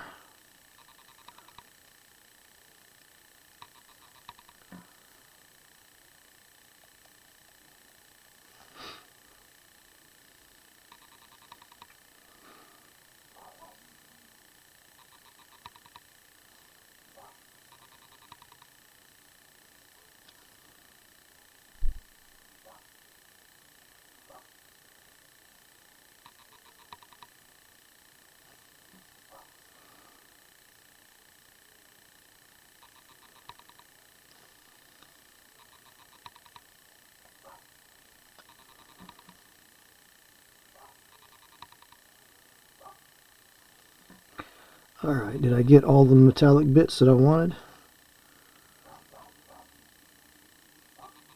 I think so.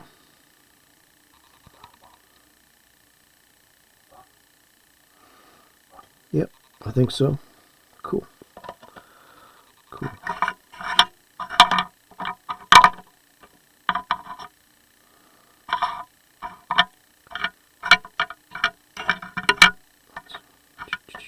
Got to get the next round organized here. So set those guys over there. Let's see. Huh.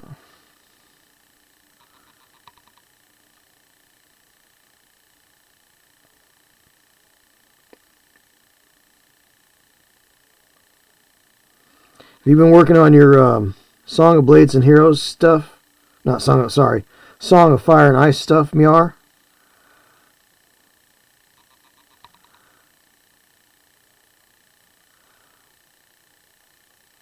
I mean, the fact that they're molded in color, actually, I actually wouldn't mind playing, even if they're not painted, quite honestly, because they're already molded in color, so that's kind of a board game aspect, I guess, but I think I could probably get my stuff painted up by this summer if I focus just on that for the next couple of months.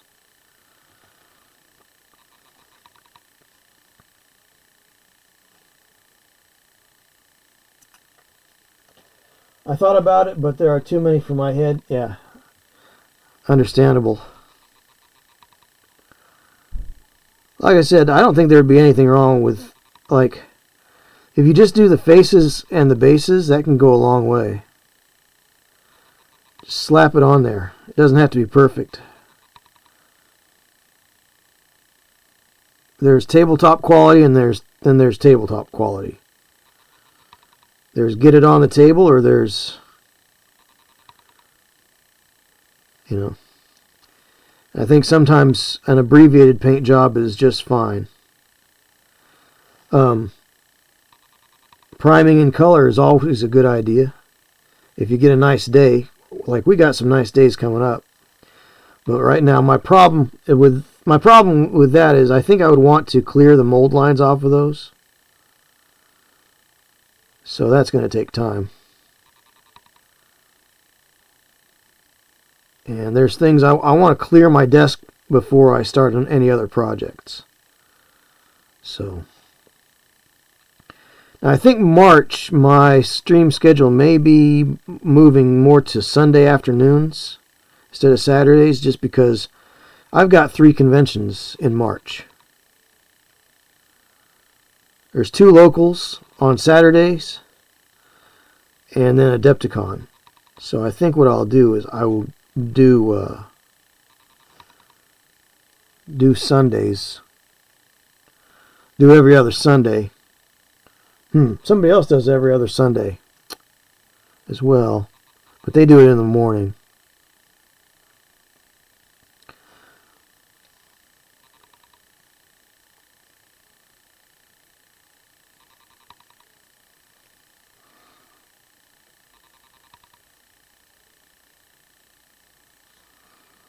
So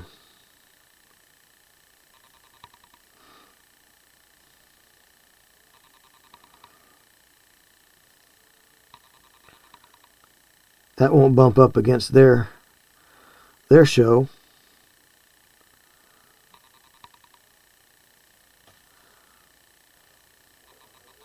Thought about it, but oh yeah.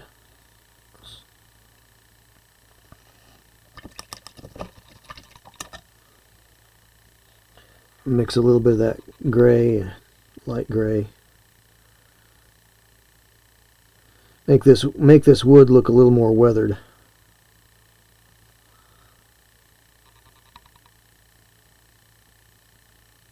Give a little gray aspect to the wood.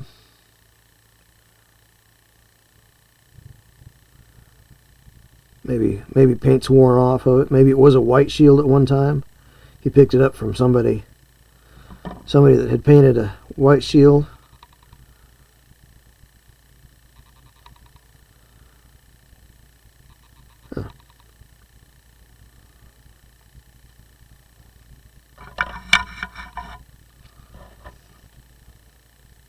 Need more time on my hands. Yeah. Well, with a house full of people that you're going to have quite a bit of time not on your hands.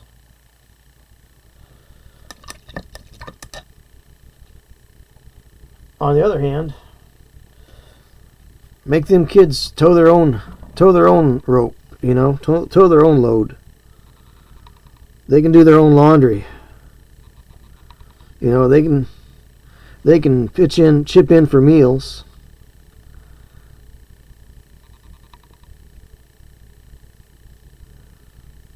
If they're going to be around, they should be worth something to you,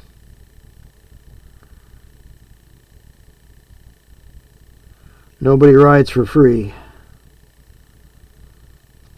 If they're not paying rent, they got to do something. That's my opinion. I mean, I don't know your whole situation, but that's what I would do. Be like, look, you got two options. Pay rent, room and board, or make a contribution through labor.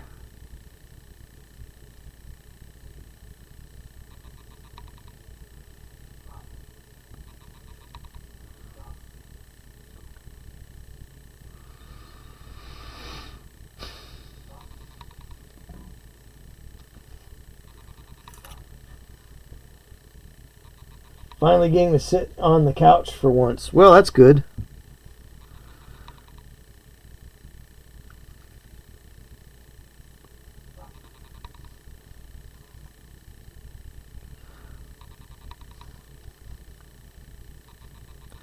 Is Mrs. Miar still watching the life and times of Jem? Truly outrageous. Truly, truly outrageous.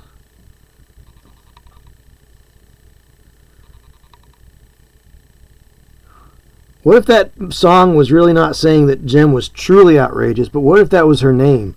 Julie Outrageous. Jem. She's Julie Outrageous.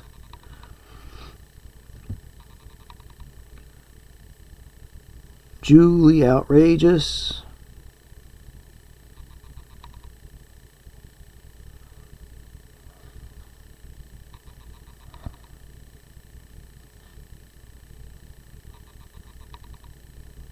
I was kind of young for Josie and the Pussycats. I don't really remember that. I think that was just a little bit before my time, or else it ran on Saturday mornings against something else I was watching, or maybe I just didn't care for it. I don't remember. I liked Captain Caveman. That was always a jam. But I think Josie and the Pussycats probably, because they had the Archie cartoon series or cartoon show. I just barely remember ever seeing an episode of that, and that would have been where Josie and the Pussycats were on. And I think Jem could be considered the Josie and the Pussycats of the later Gen X, which I would fall into the more later Gen X category.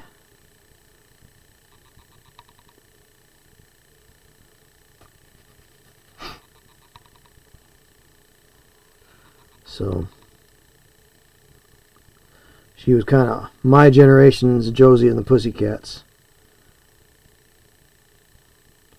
Long tails and ears for hats. Though I did see the movie. I did enjoy the movie, because the movie came out right when I was getting more involved with playing in bands. And so the whole idea of the movie was about, plucky garage band making it on their own merits, or getting scooped up and sucked up into the corporate taste making machine,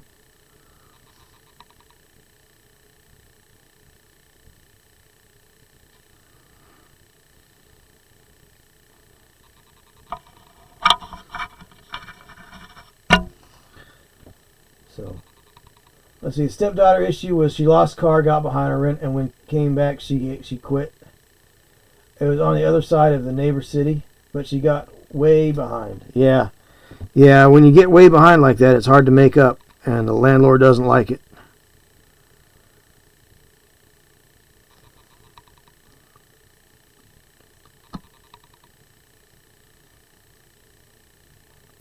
That's called learning to live within your means.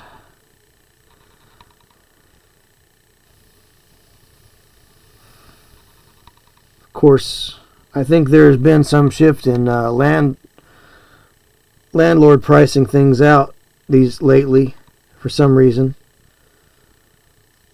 The place I used to be at had very reasonable rent for the age of the building and the quality of. It wasn't a bad place at all, but it was definitely not a bad place. But the rent, the price was about right. It was inexpensive, I will say that. It wasn't cheap, but it was inexpensive.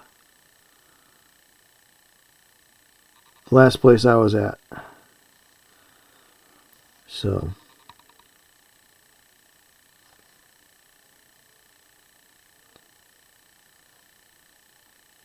I only missed rent once, and that was because a landlord lost the check and wouldn't fess up to losing the check.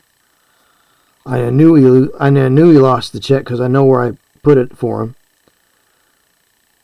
and it went away. So I don't know if it got blown by the wind or somebody nabbed it or what, but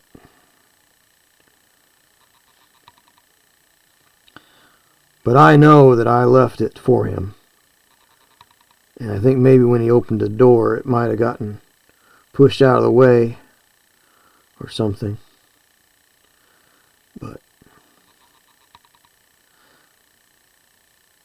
But he liked having me as a renter because I was always on time.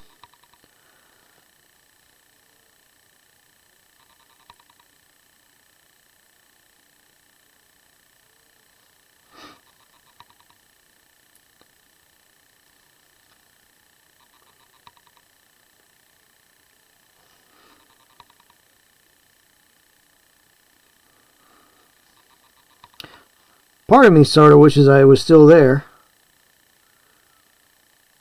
But I'm glad I got my own place. Though, long time in coming. Now the trick is just to keep it. Which, when you wind up down to 0 pennies,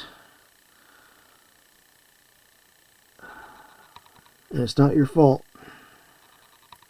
You know, I don't spend it if I don't have it, you know.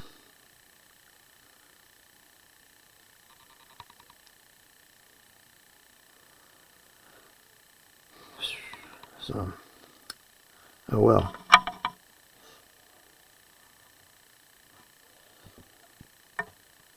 But I won't give that whole rundown again. You know the story, Miar.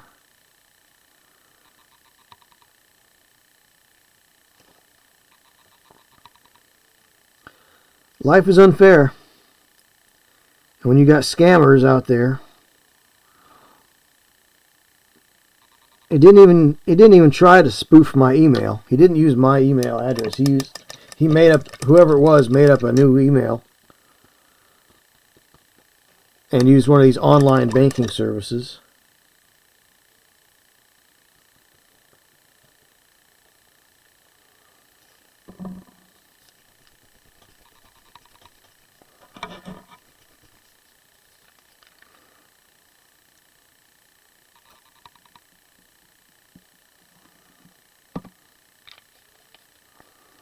But they left a footprint, no doubt, so I'm sure they'll be able to find out who it was. I'd like to know. I'd really like to know. If you catch my drift.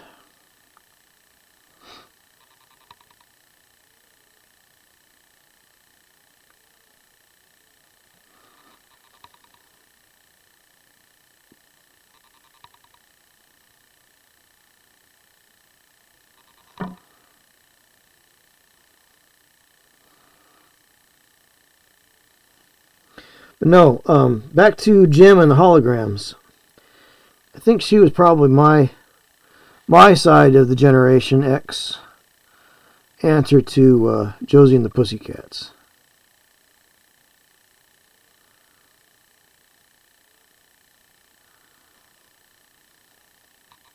IMHO.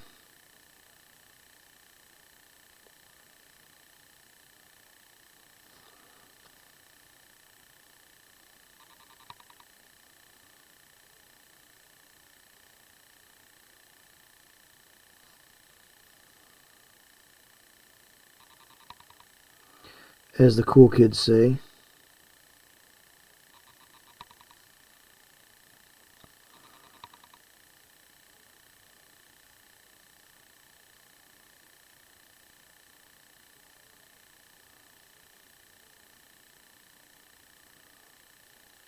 But I liked the movie. Like I said, it was very timely to what I was doing at the time. Playing in bands and such.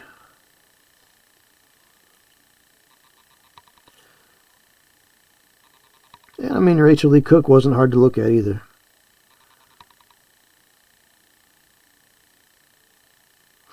What can I say?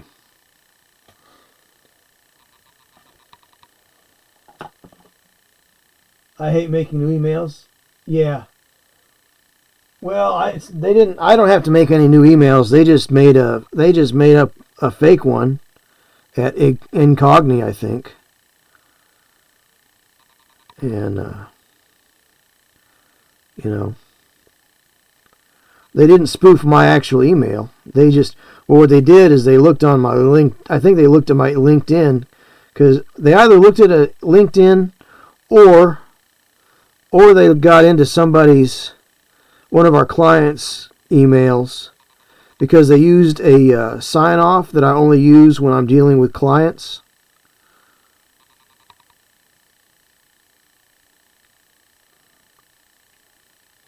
And I would never have to use, I mean, my office knows who I am, so I would not ever use that sign-off.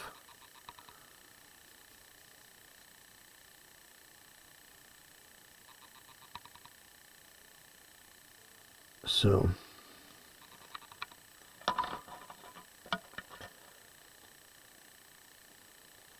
and like I said, office didn't call, and the office didn't even try to get a hold of me to verify.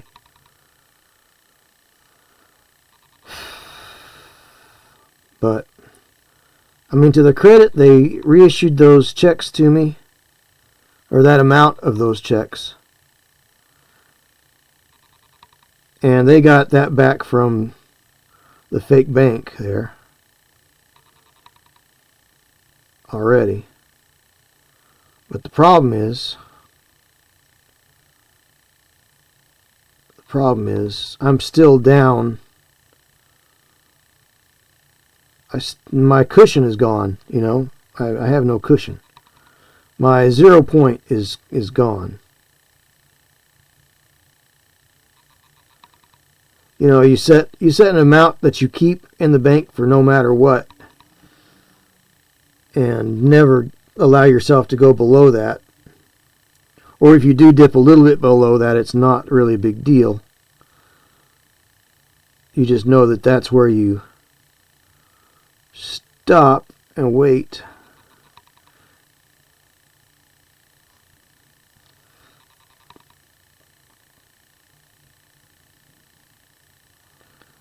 But the problem there is I was seeing my paycheck stub come through. I get a notification of my stub, so I wasn't really too concerned about checking my balance in the bank, because, you know, if I don't spend any more in a week than I make, I don't have to worry about my balance, you know. It's like, all right, well, I got paid. I know how much I have in the bank, and I know roughly what I spent last week on food, you know, whatever else, utilities, mortgage, you know.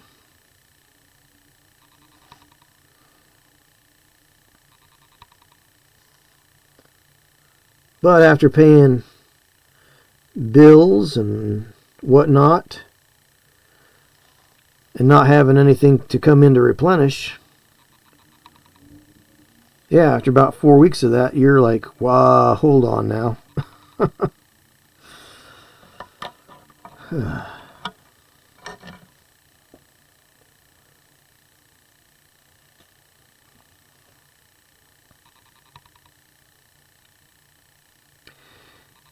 Yep. So they didn't necessarily hack me, per se.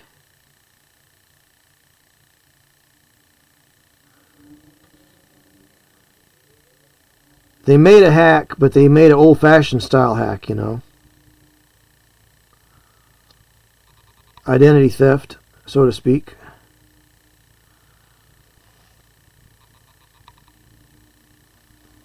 They intercepted. Basically, they did an interception.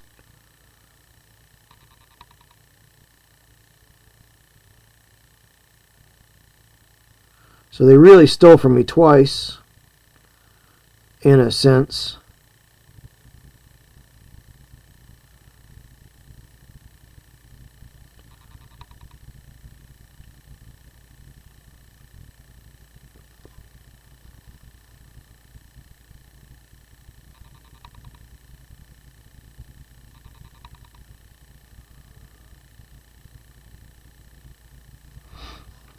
I think it's funny. I'm sure, I don't know if they'll ever figure out who did it or not, but they had to have left a footprint, because they would have had to have names and social security number to set up their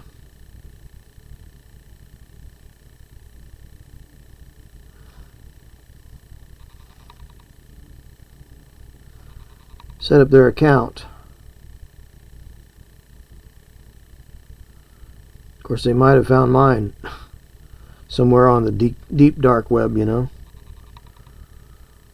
That's a thing that happens sometimes. Especially there was that breach of IRS documents some couple of years ago. Something like 3 million people's numbers got out.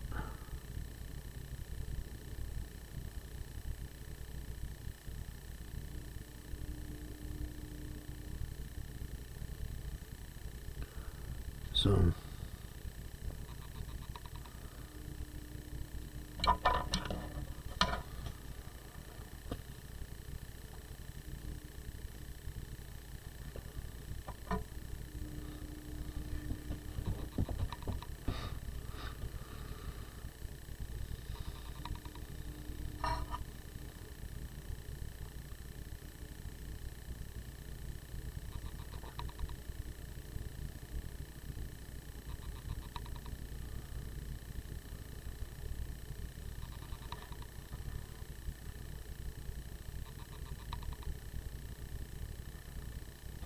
I left the door open to the pocket dimension, and Pumpkin hasn't shown up yet. He was getting real cuddly this afternoon.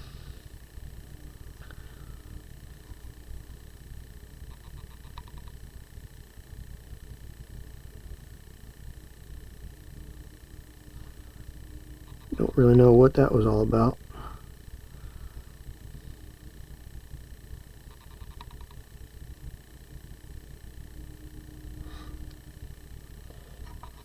Do I do anything on Valentine's? Nope, not really.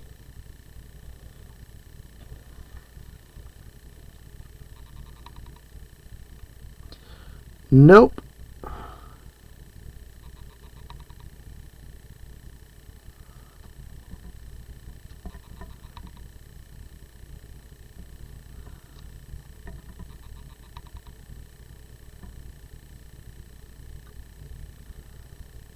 Although that's this Saturday, so I will be streaming, though. I will be streaming because it's this Saturday, isn't it? Which is my every other Saturday. I like to call it every alternating Saturday.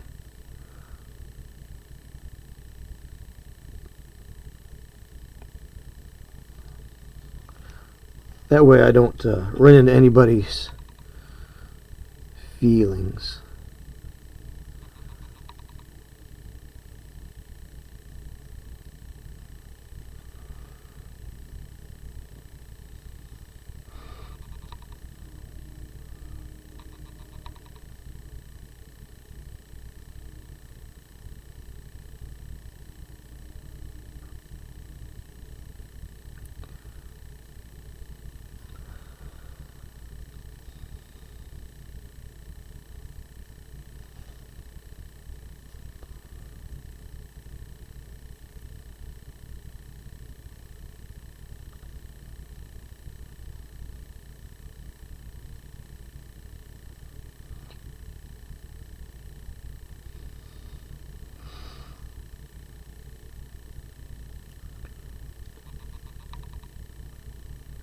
But I think trying something different with a different schedule, hopefully it will garner more engagement. Because I would like to get to 400 viewers, 400 followers. We're at 355. And 355 followers right now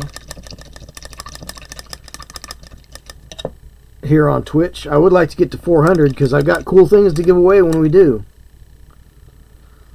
I've got a Warcrow box to give away. And when we get to 500, I got some really cool things to give away. So, spread the word. Alright, let's see. Get something with a slightly bigger brush. Cover more area here.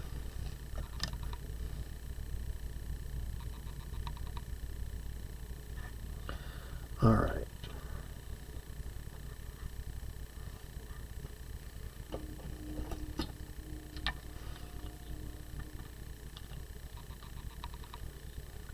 Alright, so now we're going to do the bases. I think we're down to a place where we can get the bases going here. It's all about the base.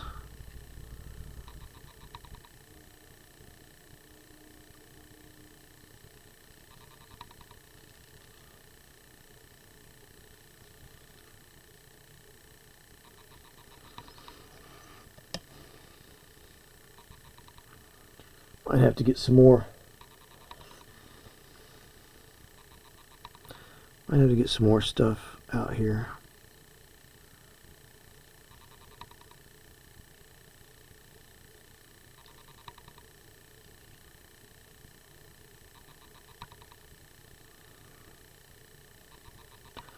All about the base.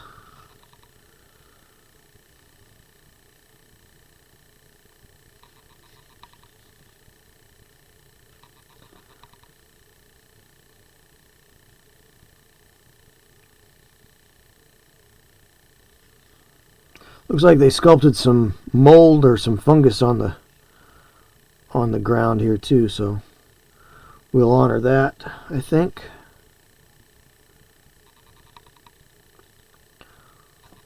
Try to do something with that. Maybe make it like an orange fungus.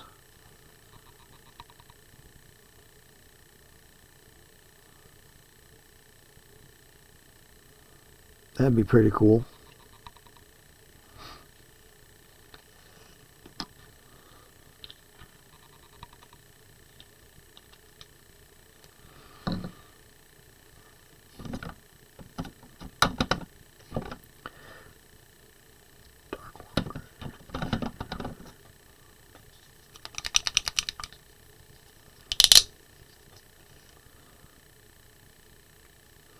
Dark neutral gray.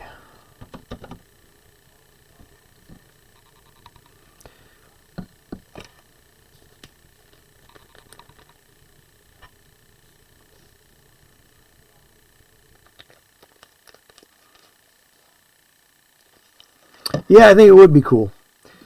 It would definitely work against the cools of the flesh and the cools of the stone, and it would work nicely with the work nicely with the warm tones of the clothing and armor. So, yeah, I think it'll look really neat.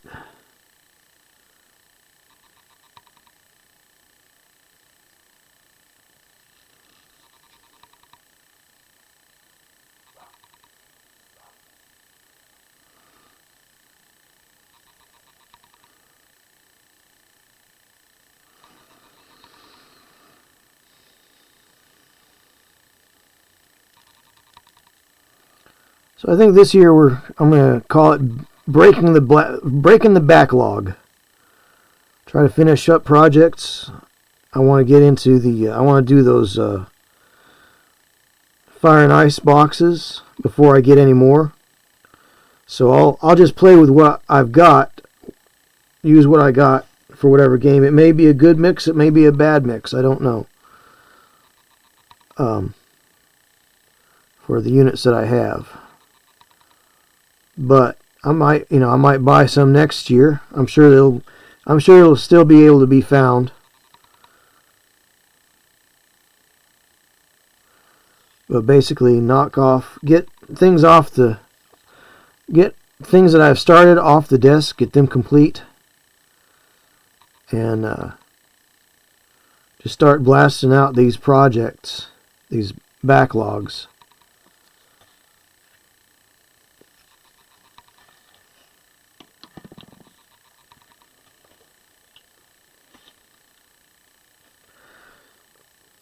I think it would be cool too.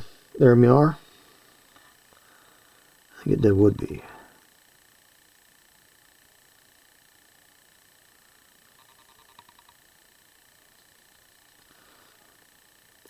Problem right now is finding nice weather for priming.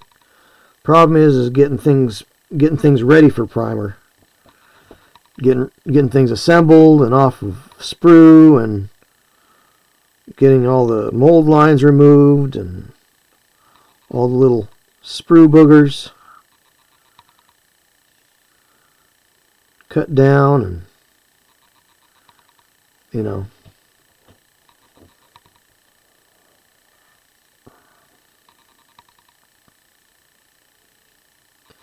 get all that stuff going, get it done.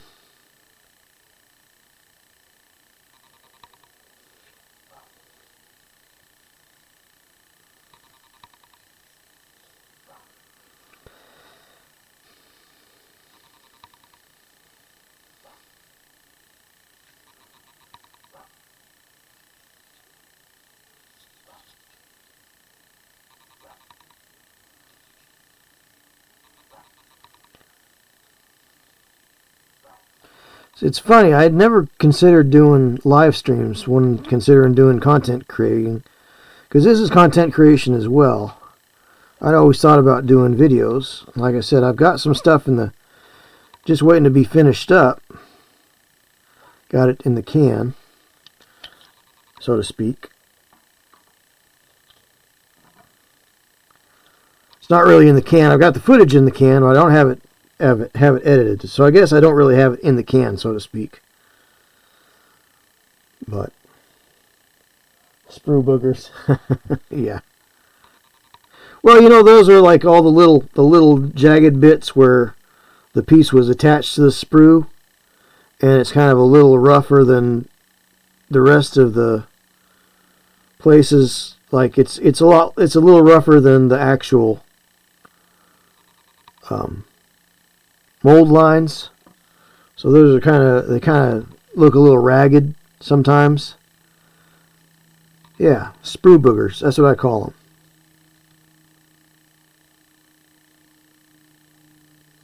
You can still get a little bit of that sprue booger going on, even by using a good set of flush cutters. But it still tends to pull that plastic a little bit, and you get a little bit of a sinkhole sometimes. And yeah, there's ways we deal with it. But yeah, I remember when I was a kid, I used to twist off pieces from the sprue, and then I started using a hobby knife to cut them off the sprue. So I didn't know about cutters.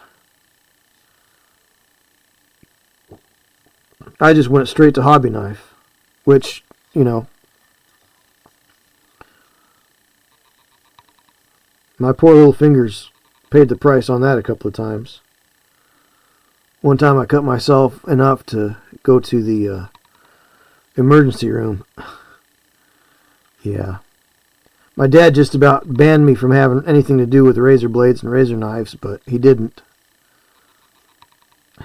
He's like, you just don't have the best record with razor blades. He's right. Well, I've gotten a lot better. I've gotten a lot better over the years.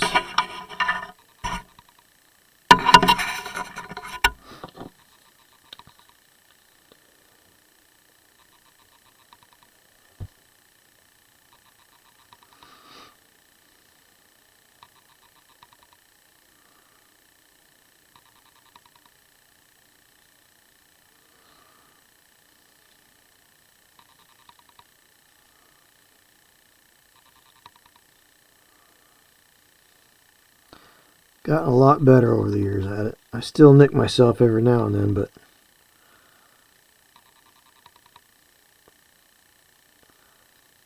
but in our family's line of work, which was electrician, my family's line of work, cutting with sharp knives was kind of necessary. So my dad kind of grit his teeth and let me make my mistakes, you know.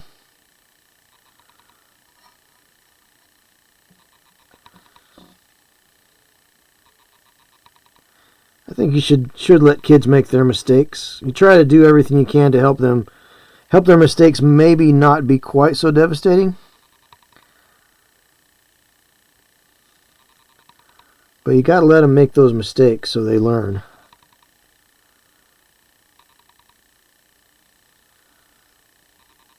Kids can either learn by watching your example, or they can, and if you make a good example, they will probably make similar choices or use the same wisdom that you display. At least I'm speaking from my own experience. I watched other people make wiser choices, so I tried to make wise choices as well.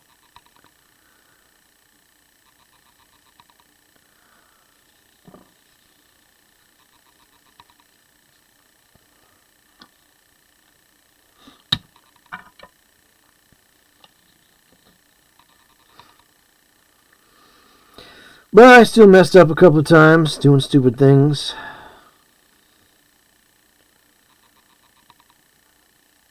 But I learned from them. Some mistakes were immediately apparent.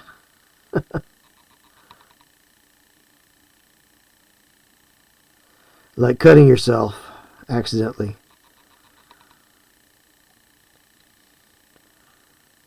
Little accident with a razor blade. Yep, you learn real fast not to do that again.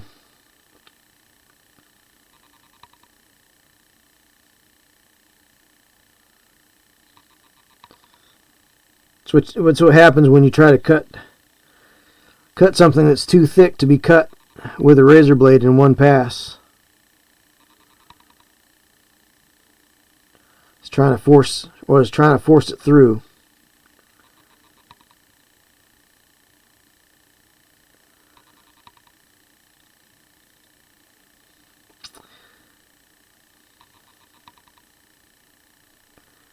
And it got me. Got me pretty good. I think it was one. I still sort of see where the stitch marks were, but the stitch marks have pretty well gone away. But the scar is still there. Right there. I want to say 8 stitches maybe. 8, maybe 10.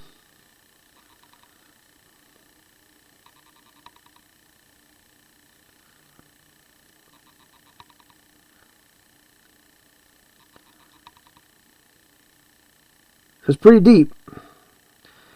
It was pretty deep. It wasn't just a little nick on the surface of the skin like I would get nowadays. But it really got in there.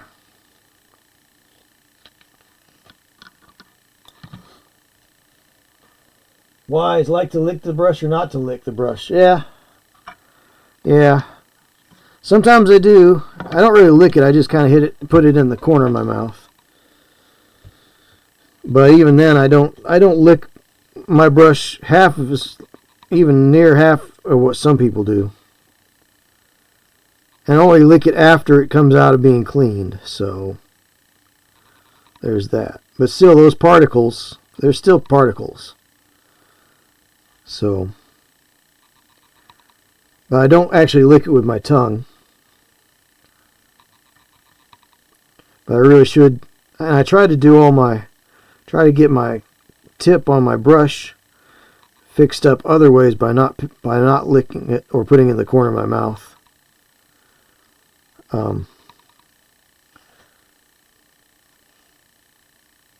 Because you can still ingest, while it's non-toxic, it still shouldn't be ingested, you know.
I will say this is I don't feel quite so rushed with this new schedule. I like this so far. And then Saturday, you know, that's going to just be as long as I want it to be. You know, it could easily be a 6-hour stream, you know. It's hard to say.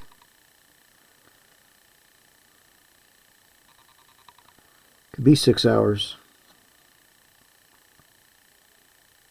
Could be 4 hours. Could be 4 to 8, 4 to 10, 4 to 6. Take a break. Come back to it. I mean,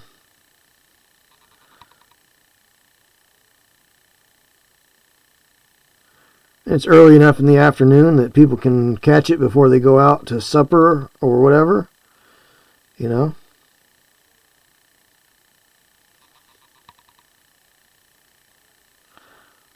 I wish I'd have really known about streaming.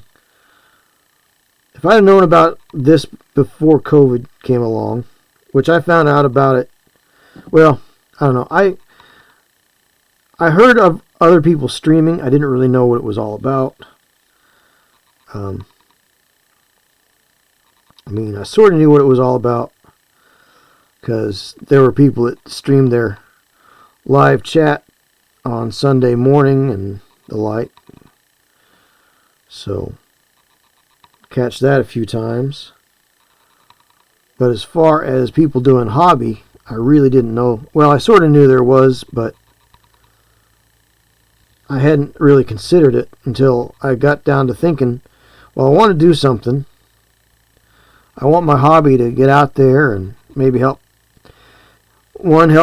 me get rid of my hobby backlog, as well as giving good hobby advice.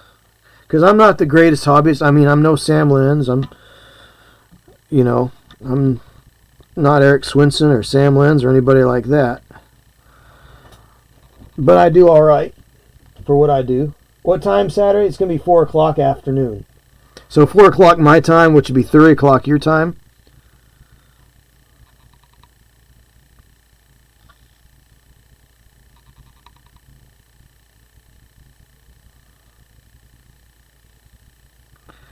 So that's this Saturday, not next. So this Saturday, not next Saturday, but the following Saturday as well. And then March I may shift for Sundays, just because of the convention schedule that I've got.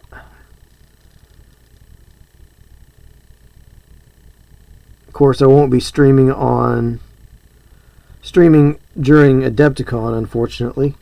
Although I could do it on I can't do it on Instagram unless I've got 1,000 followers. I don't have 1,000 followers on Instagram. I need about 600 more people on Instagram to be able to stream there. If I did stream, it would be on YouTube. So I don't think there's any real way to do it. So on my tablet, I could stream to YouTube, but I don't think there's a way to do mobile Twitch. I mean, I think there is, but there's no way to do like multiple streams, so I kind of have to pick one or the other.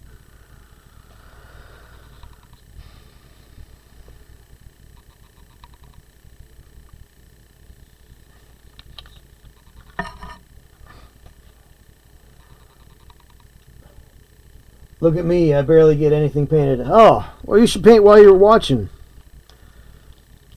You should paint while you're hanging out with me. You can paint right along, Miar. I do that from time to time. Like I'll watch Build Paint Play, and I'll be painting right along while they're talking, and I'll still stop for a minute and type something in chat from time to time. You know, so it can be done. It can be done. It's not how much time we have; it's what we do with the time what we do have.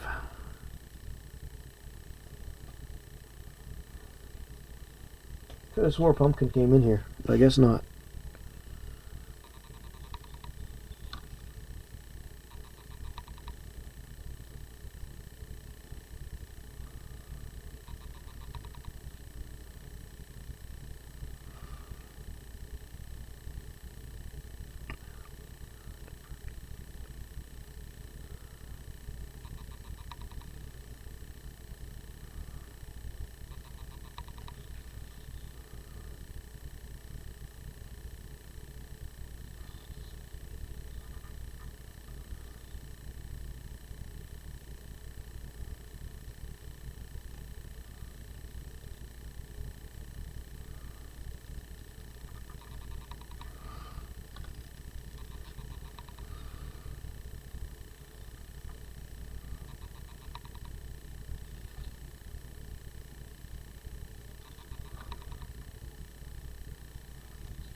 But no, that's kind of why I started. It was to help me get through my backlog and also help other people with advice, tips, and tricks, things I've learned over the years.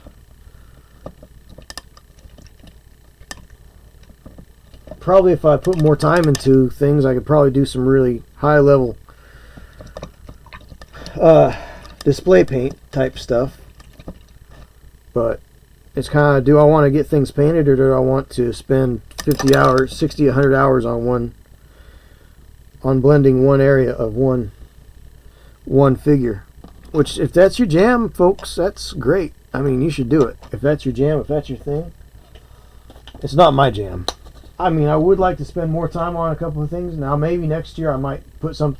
I've got a diorama I want to do for the Worthy, but I haven't... Like, I didn't have time to start. I forgot to start on it. I didn't think of starting on it. I did October instead. So, maybe if I start now on it, I'll have it ready for next year. But the thing about that, I also have these things on my desk that I want to get finished painting. Hey, buddy, what's going on, Pumpkin? Are you here to knock things off? Huh? You gonna knock some things off? We're gonna do gravity checks? Huh?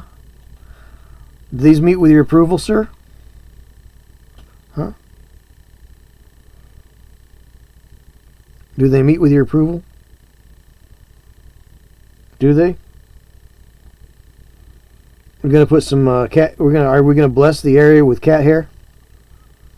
Hmm.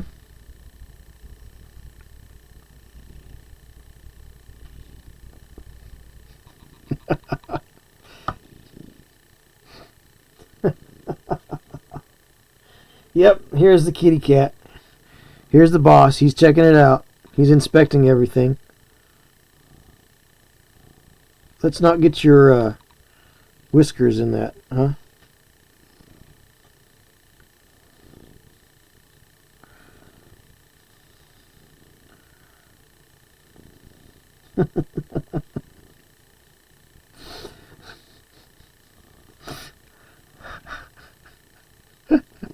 Well, let's get our whiskers out of the paint. Out of the paint. Though I might, if I can ever find one of your whiskers that you leave behind, I'll use it as a one-hair paintbrush. It really would work great. Hey, I'm just about done here with these little guys. Can you hop down, please? Can I put you down? I'll even let you crawl underneath the shelves like you usually do. Hop down, please. All right, good boy.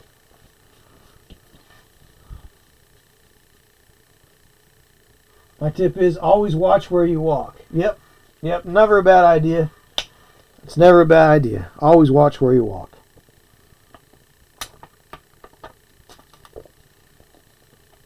Watch where you walk and watch how you talk.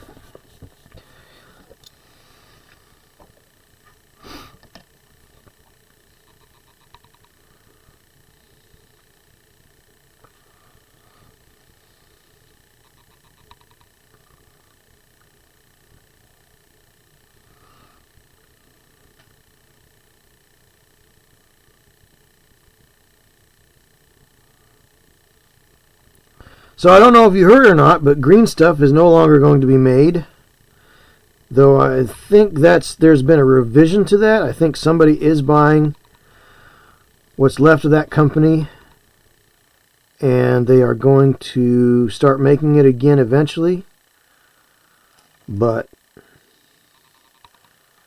now I guess Green Stuff World had their own formula, but they stopped making their formula and started using somebody else's. But I've never bought anything from Green Stuff World. There were a lot of cool things that I thought about buying from Green Stuff World, but I have very strong opinions against Green Stuff World for the way they've treated artists and stole and made up frivolous lawsuits. It's like you can't sue somebody for buying a white label product that you bought. And the only difference between the white label product that they sell and the one that you sell is that you had them they emboss your name on that particular product. A product that has been around a lot longer than you've been around. One that you do not have an actual patent or copyright or trademark on. You have no copyright, patent, or trademark. You can't sue somebody for selling a white label product. Like, here's the thing. Like a lot of these paintbrushes like say Artist Opus or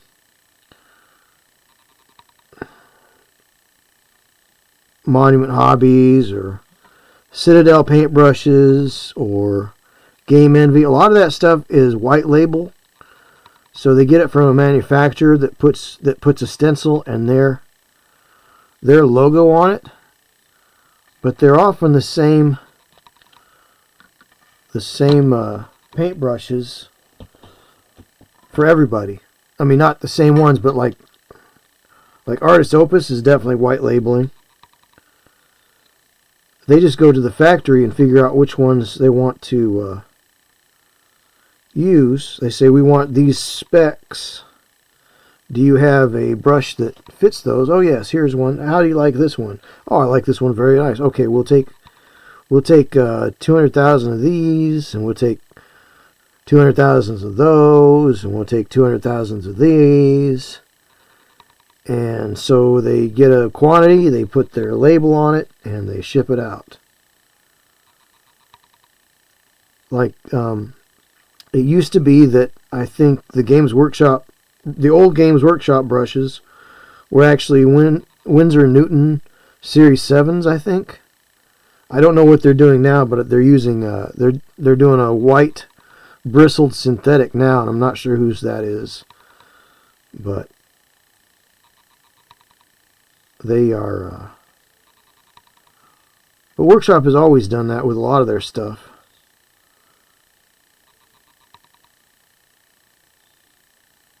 Of course, they have a little more clout now, so they can get things custom designed, custom handles for things, and mold line scrapers that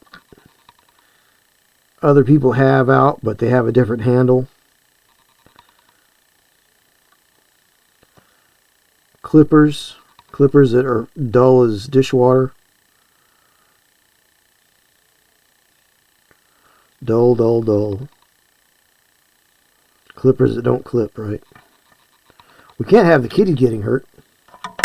Who's going to hurt themselves with a pair of clippers? Oh, you'd be surprised.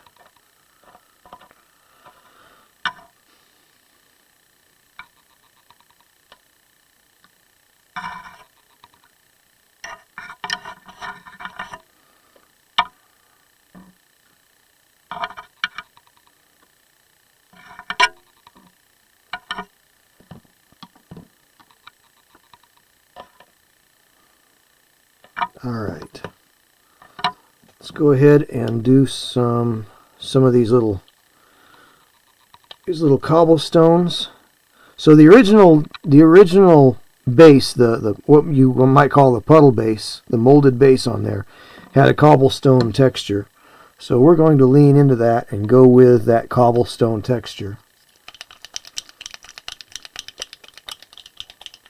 Interesting Bixby wonder if anybody is piggybacking possibly the same style of synthetics like the production, because everybody is now selling synthetics with a new formula. Yeah, well, right here, this says Monument Hobbies. This is the Dauntless synthetic, but this is also, let me show you just a second. Where are those? Just a second. Let me clear this brush.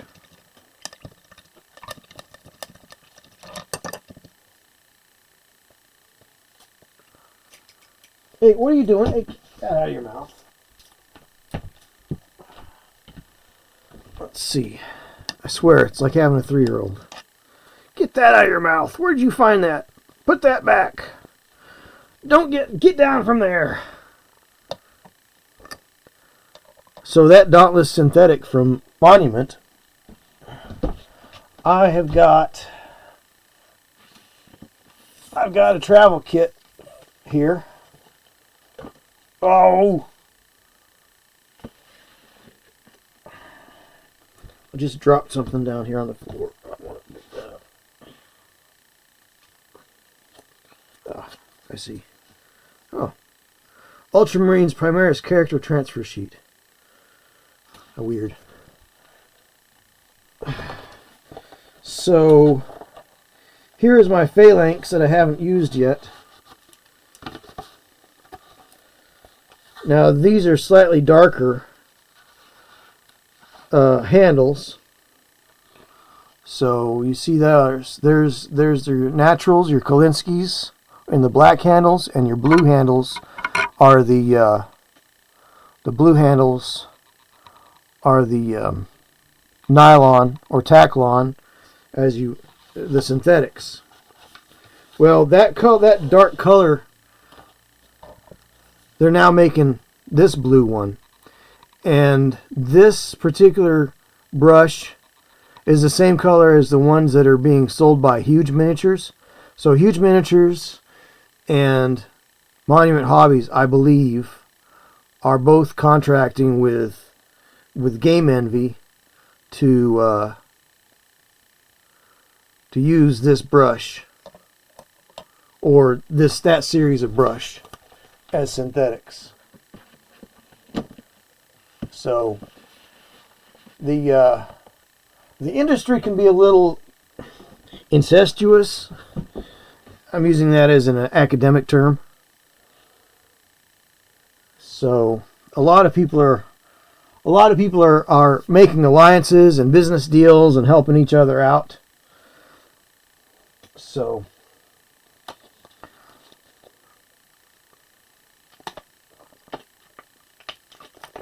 it seems like, because I pretty well pegged it when I was talking with Huge Miniatures here last year. I said, "Oh, your brushes look a lot like the Game Envy brushes." No response. Actually, I did. We kind of had a chuckle about it. I can't say what they said because I don't remember exactly, but it basically confirmed my guess.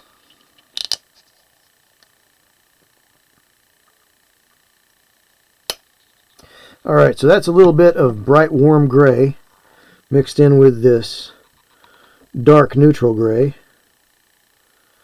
and we're going to see what this does. It may be maybe not enough of a value, not enough of a step up, but I'm just kind of do a little overbrush here. What are you doing? What are you doing, Pumpkin? Where are you? Find a piece of foam, sounds like. Don't chew on it. He's taking a chewing on plastic if he can find it. I don't know what's going on with him.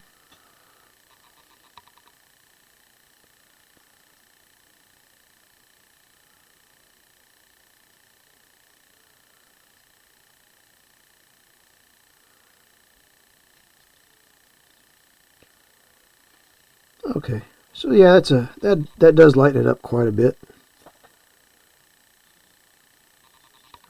I don't know where he's found the piece of foam down there.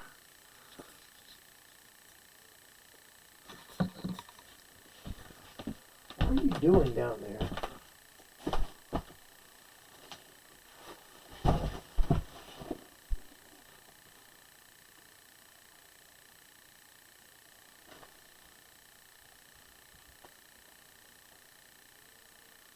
Huh. All right, up.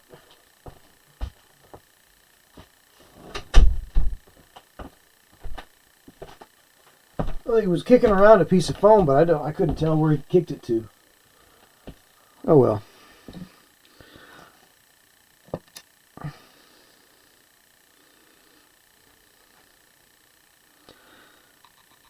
Yeah, that does kind of pick up. That is a little bit brighter, especially when you compare it to the sides. So that's good. We'll go up a little bit higher, another shade or so higher. Cool, looks good. Looks good. We'll go up another shade or two here eventually as it goes.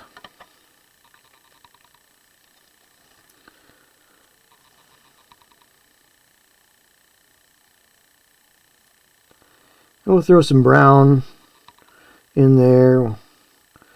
We'll do some variations. Not all blocks are gray, not all stones are gray. Some are more brown and the like.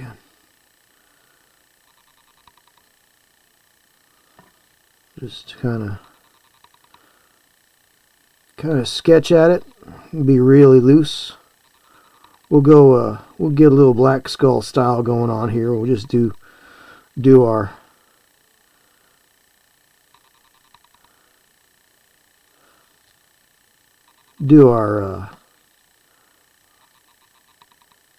do these up a little looser. A little looser.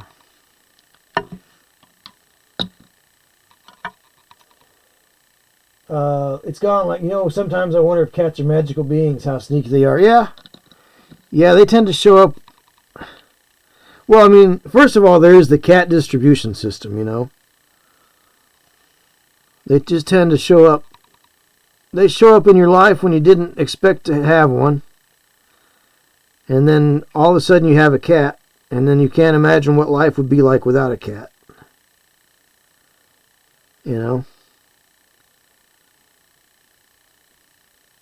Which, I mean, I know what life is like without a cat. Because I had a cat, and then I couldn't have a cat. And then I didn't for a long time. And I finally did again. I kind of want to get another one just so the pumpkin can have a buddy to hang out with. But I've just not had the time to really pursue that to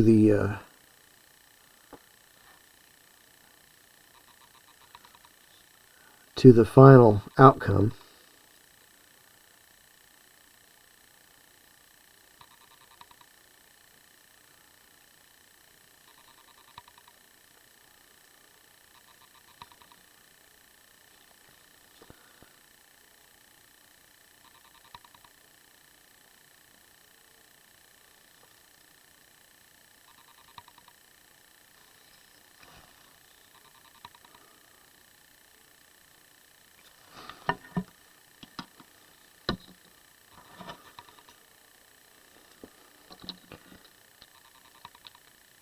But no, he's taken to chewing on plastic lately.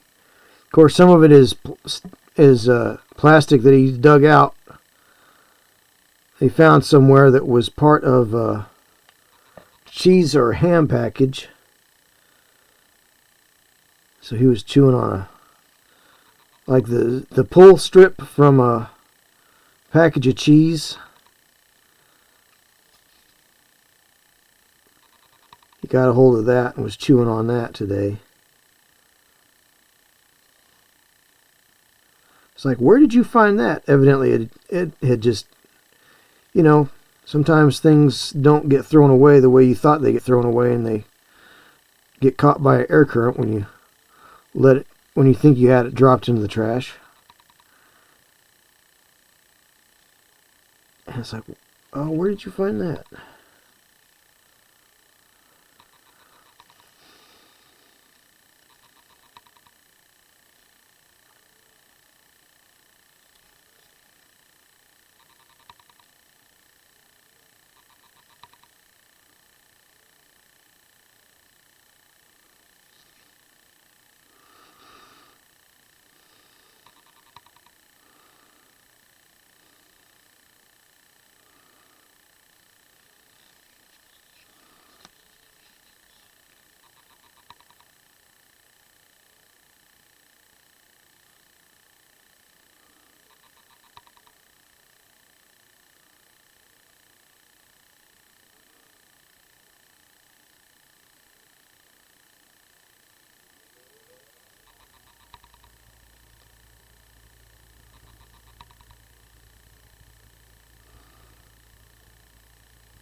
Let's see. Let's take a little bit of that lighter gray that I just worked up. And hit these a little bit.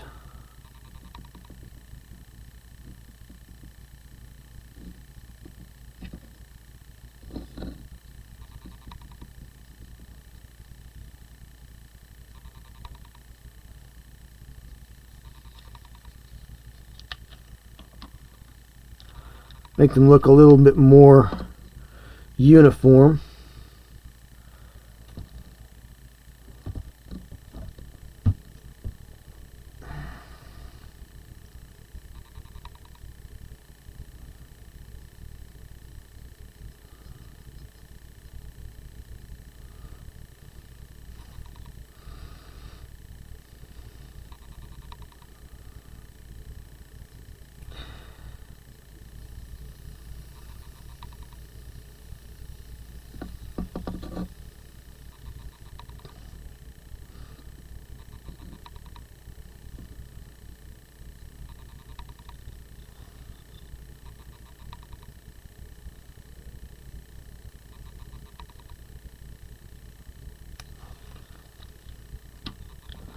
We'll just give a little overbrush of a slightly lighter color gray there, just to kind of bring everything up. And then we might use that other color, use this warm tone to do some more texture work.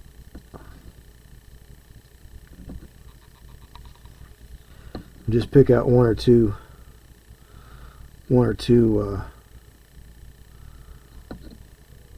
these stones just to kind of give a little personality here.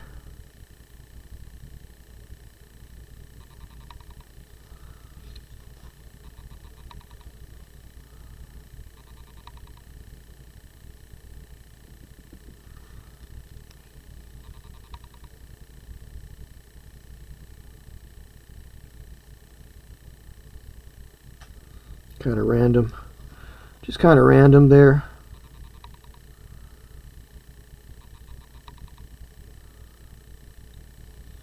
Random. There we go. That's pretty cool. That works nicely. Do this over here, kind of that brighter, lighter, warm gray. Put another one right there.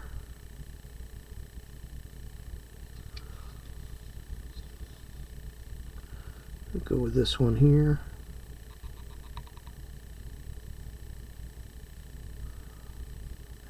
And maybe that one. Well, let's see. Maybe this one.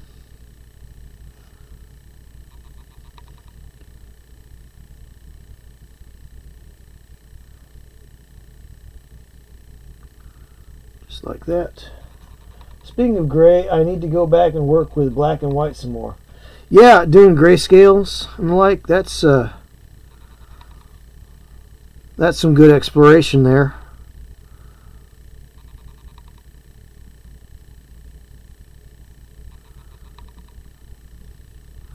Nothing wrong with exploring and pushing your boundaries.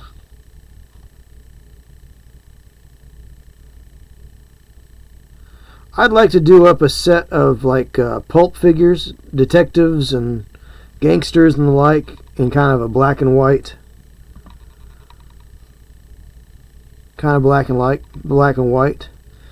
and maybe like maybe do some Civil War guys up in sepia. Get that really old time look, or maybe cowboys. Maybe do up some cowboys in sepia tones.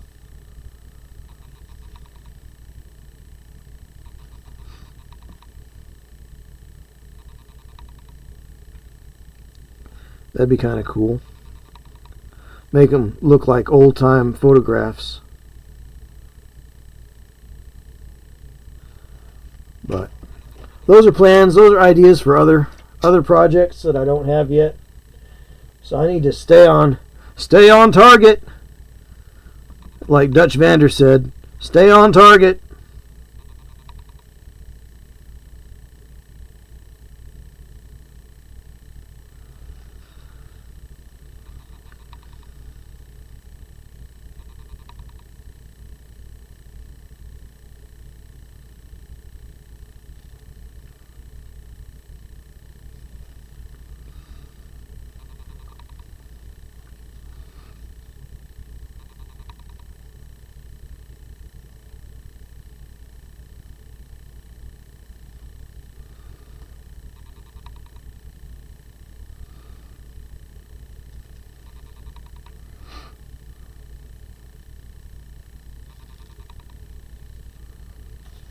Yeah, that looks good. And one more. One more. Stay on target.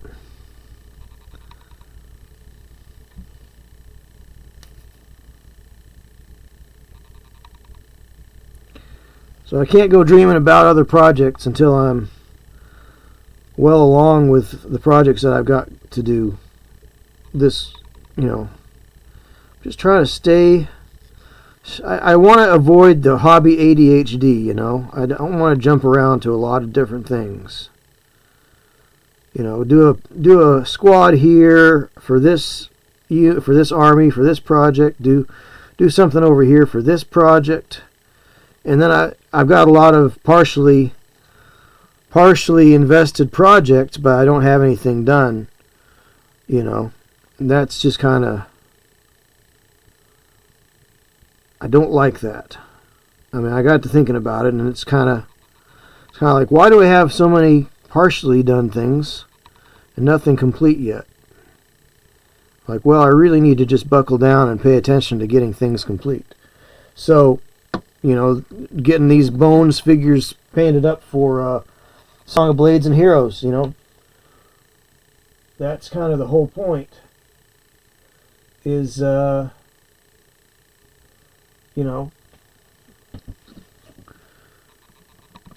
whole point is to get some of these Reaper figures done and out of the box, painted up and usable.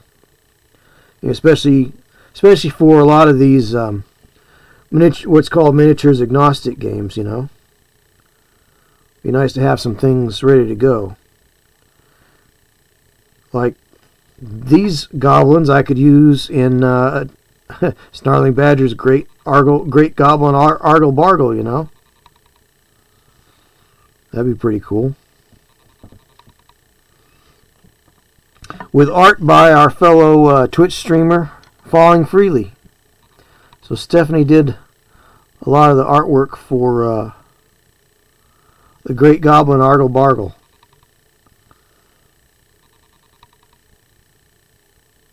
That was in their zine, their journal from last fall, I think.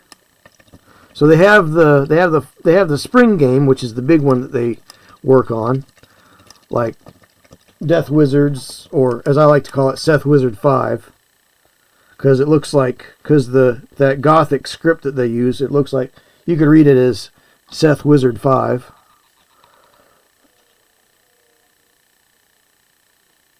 Let's see. With my regular art, let's see.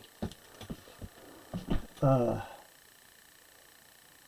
have that even before the minis with my regular art. Not often would I finish something. At some point, I did start to make whole pages or stuff. Then I went digital painting, and then minis. Okay.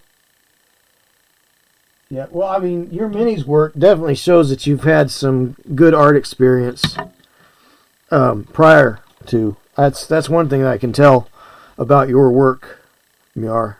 You're a lot better than you let on, my friend. You're a lot better painter than you let on. So you're kind of a full spectrum artist, it seems. You didn't tell us. Full spectrum artist.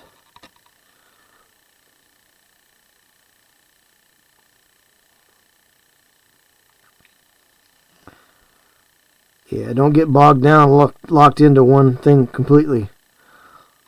Like, I'm going to be doing some 2D stuff here eventually again. I did some backdrops. I'm going to be doing some more backdrops here eventually. Maybe if I need a break from painting minis. Who knows, maybe the Sunday shows for next month will be focusing on some of the backdrops, because I've got canvases. I always want to get into these canvas painting. So I did some in high school, but I just want to do some. I want to explore that route, and also that would give me something to maybe sell at local art fairs. you know.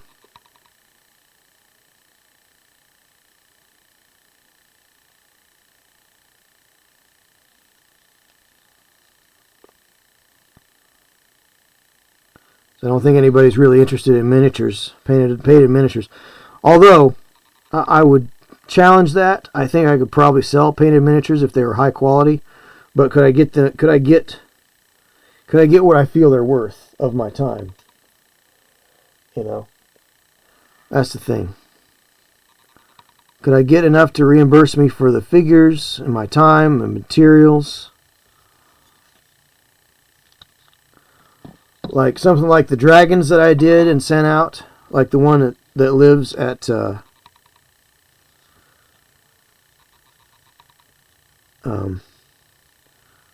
well, there's the green dragon lives at Austin Williams' house, and the that's your boy Heavy T. And the other one lives at D.D. Minnie's house. And I think you've got the two-headed Etten, I think. There's a local gentleman that has the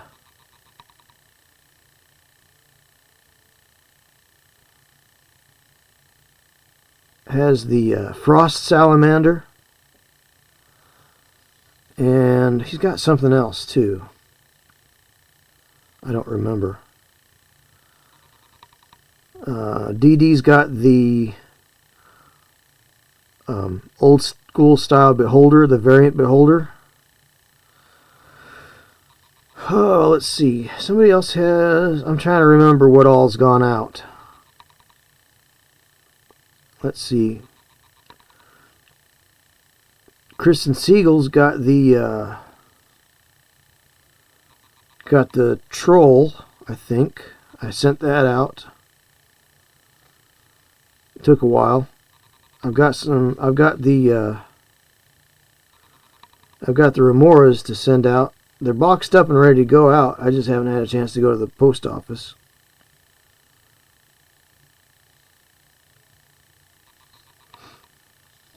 And send those off to Black Skull. Because the person that got the smaller one never did get in touch with me. I sent them a message, but they never got back. So I figure after 3 months, it's fair game. So I just sent it.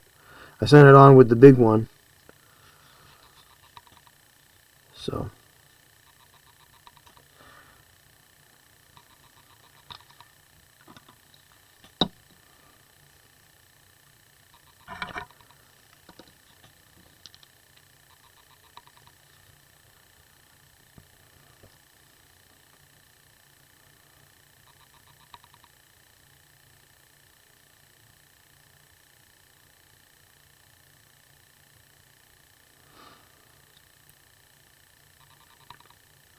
So that's going out to Black Skull.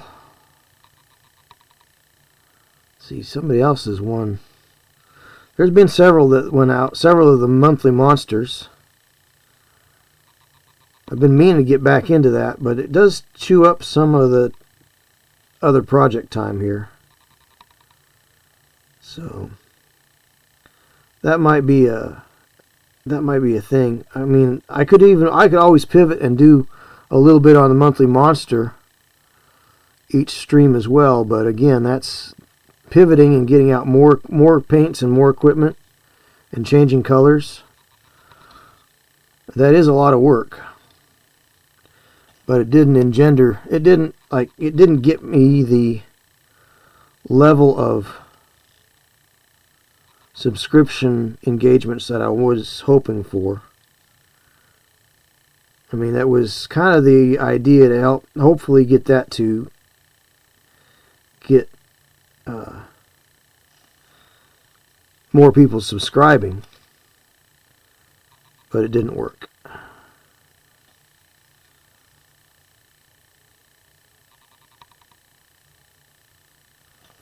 I mean, I'd like to have I'd like to have consistently 10 subscriptions.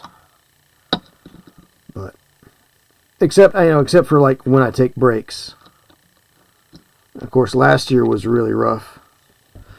Well, with the summertime and no AC, that put a damper on my progress.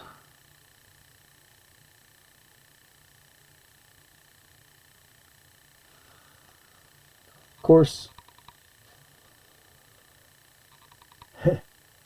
must lay down. It's 9:25 here and way too early. Yeah, understandable.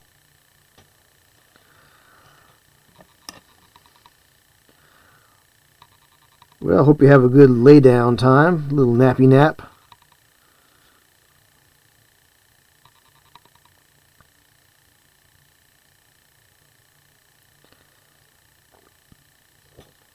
We got about a half hour to go here yet. That heat and no AC, yeah, it was pretty awful. That was pretty awful.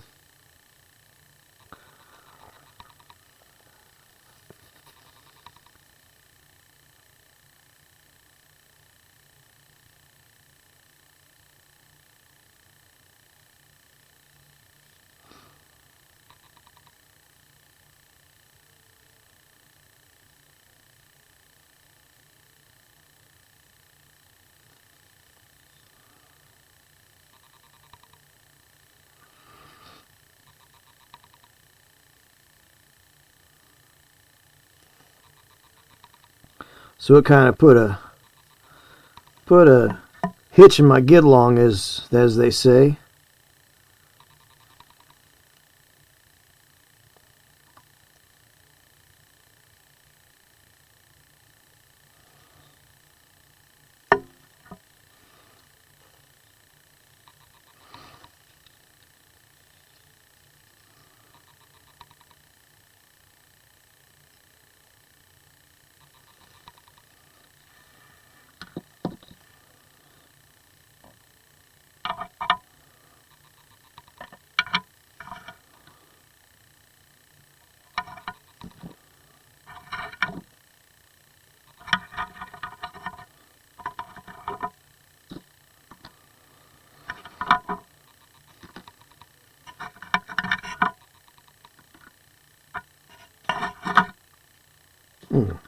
It's time to get a little hydration on here.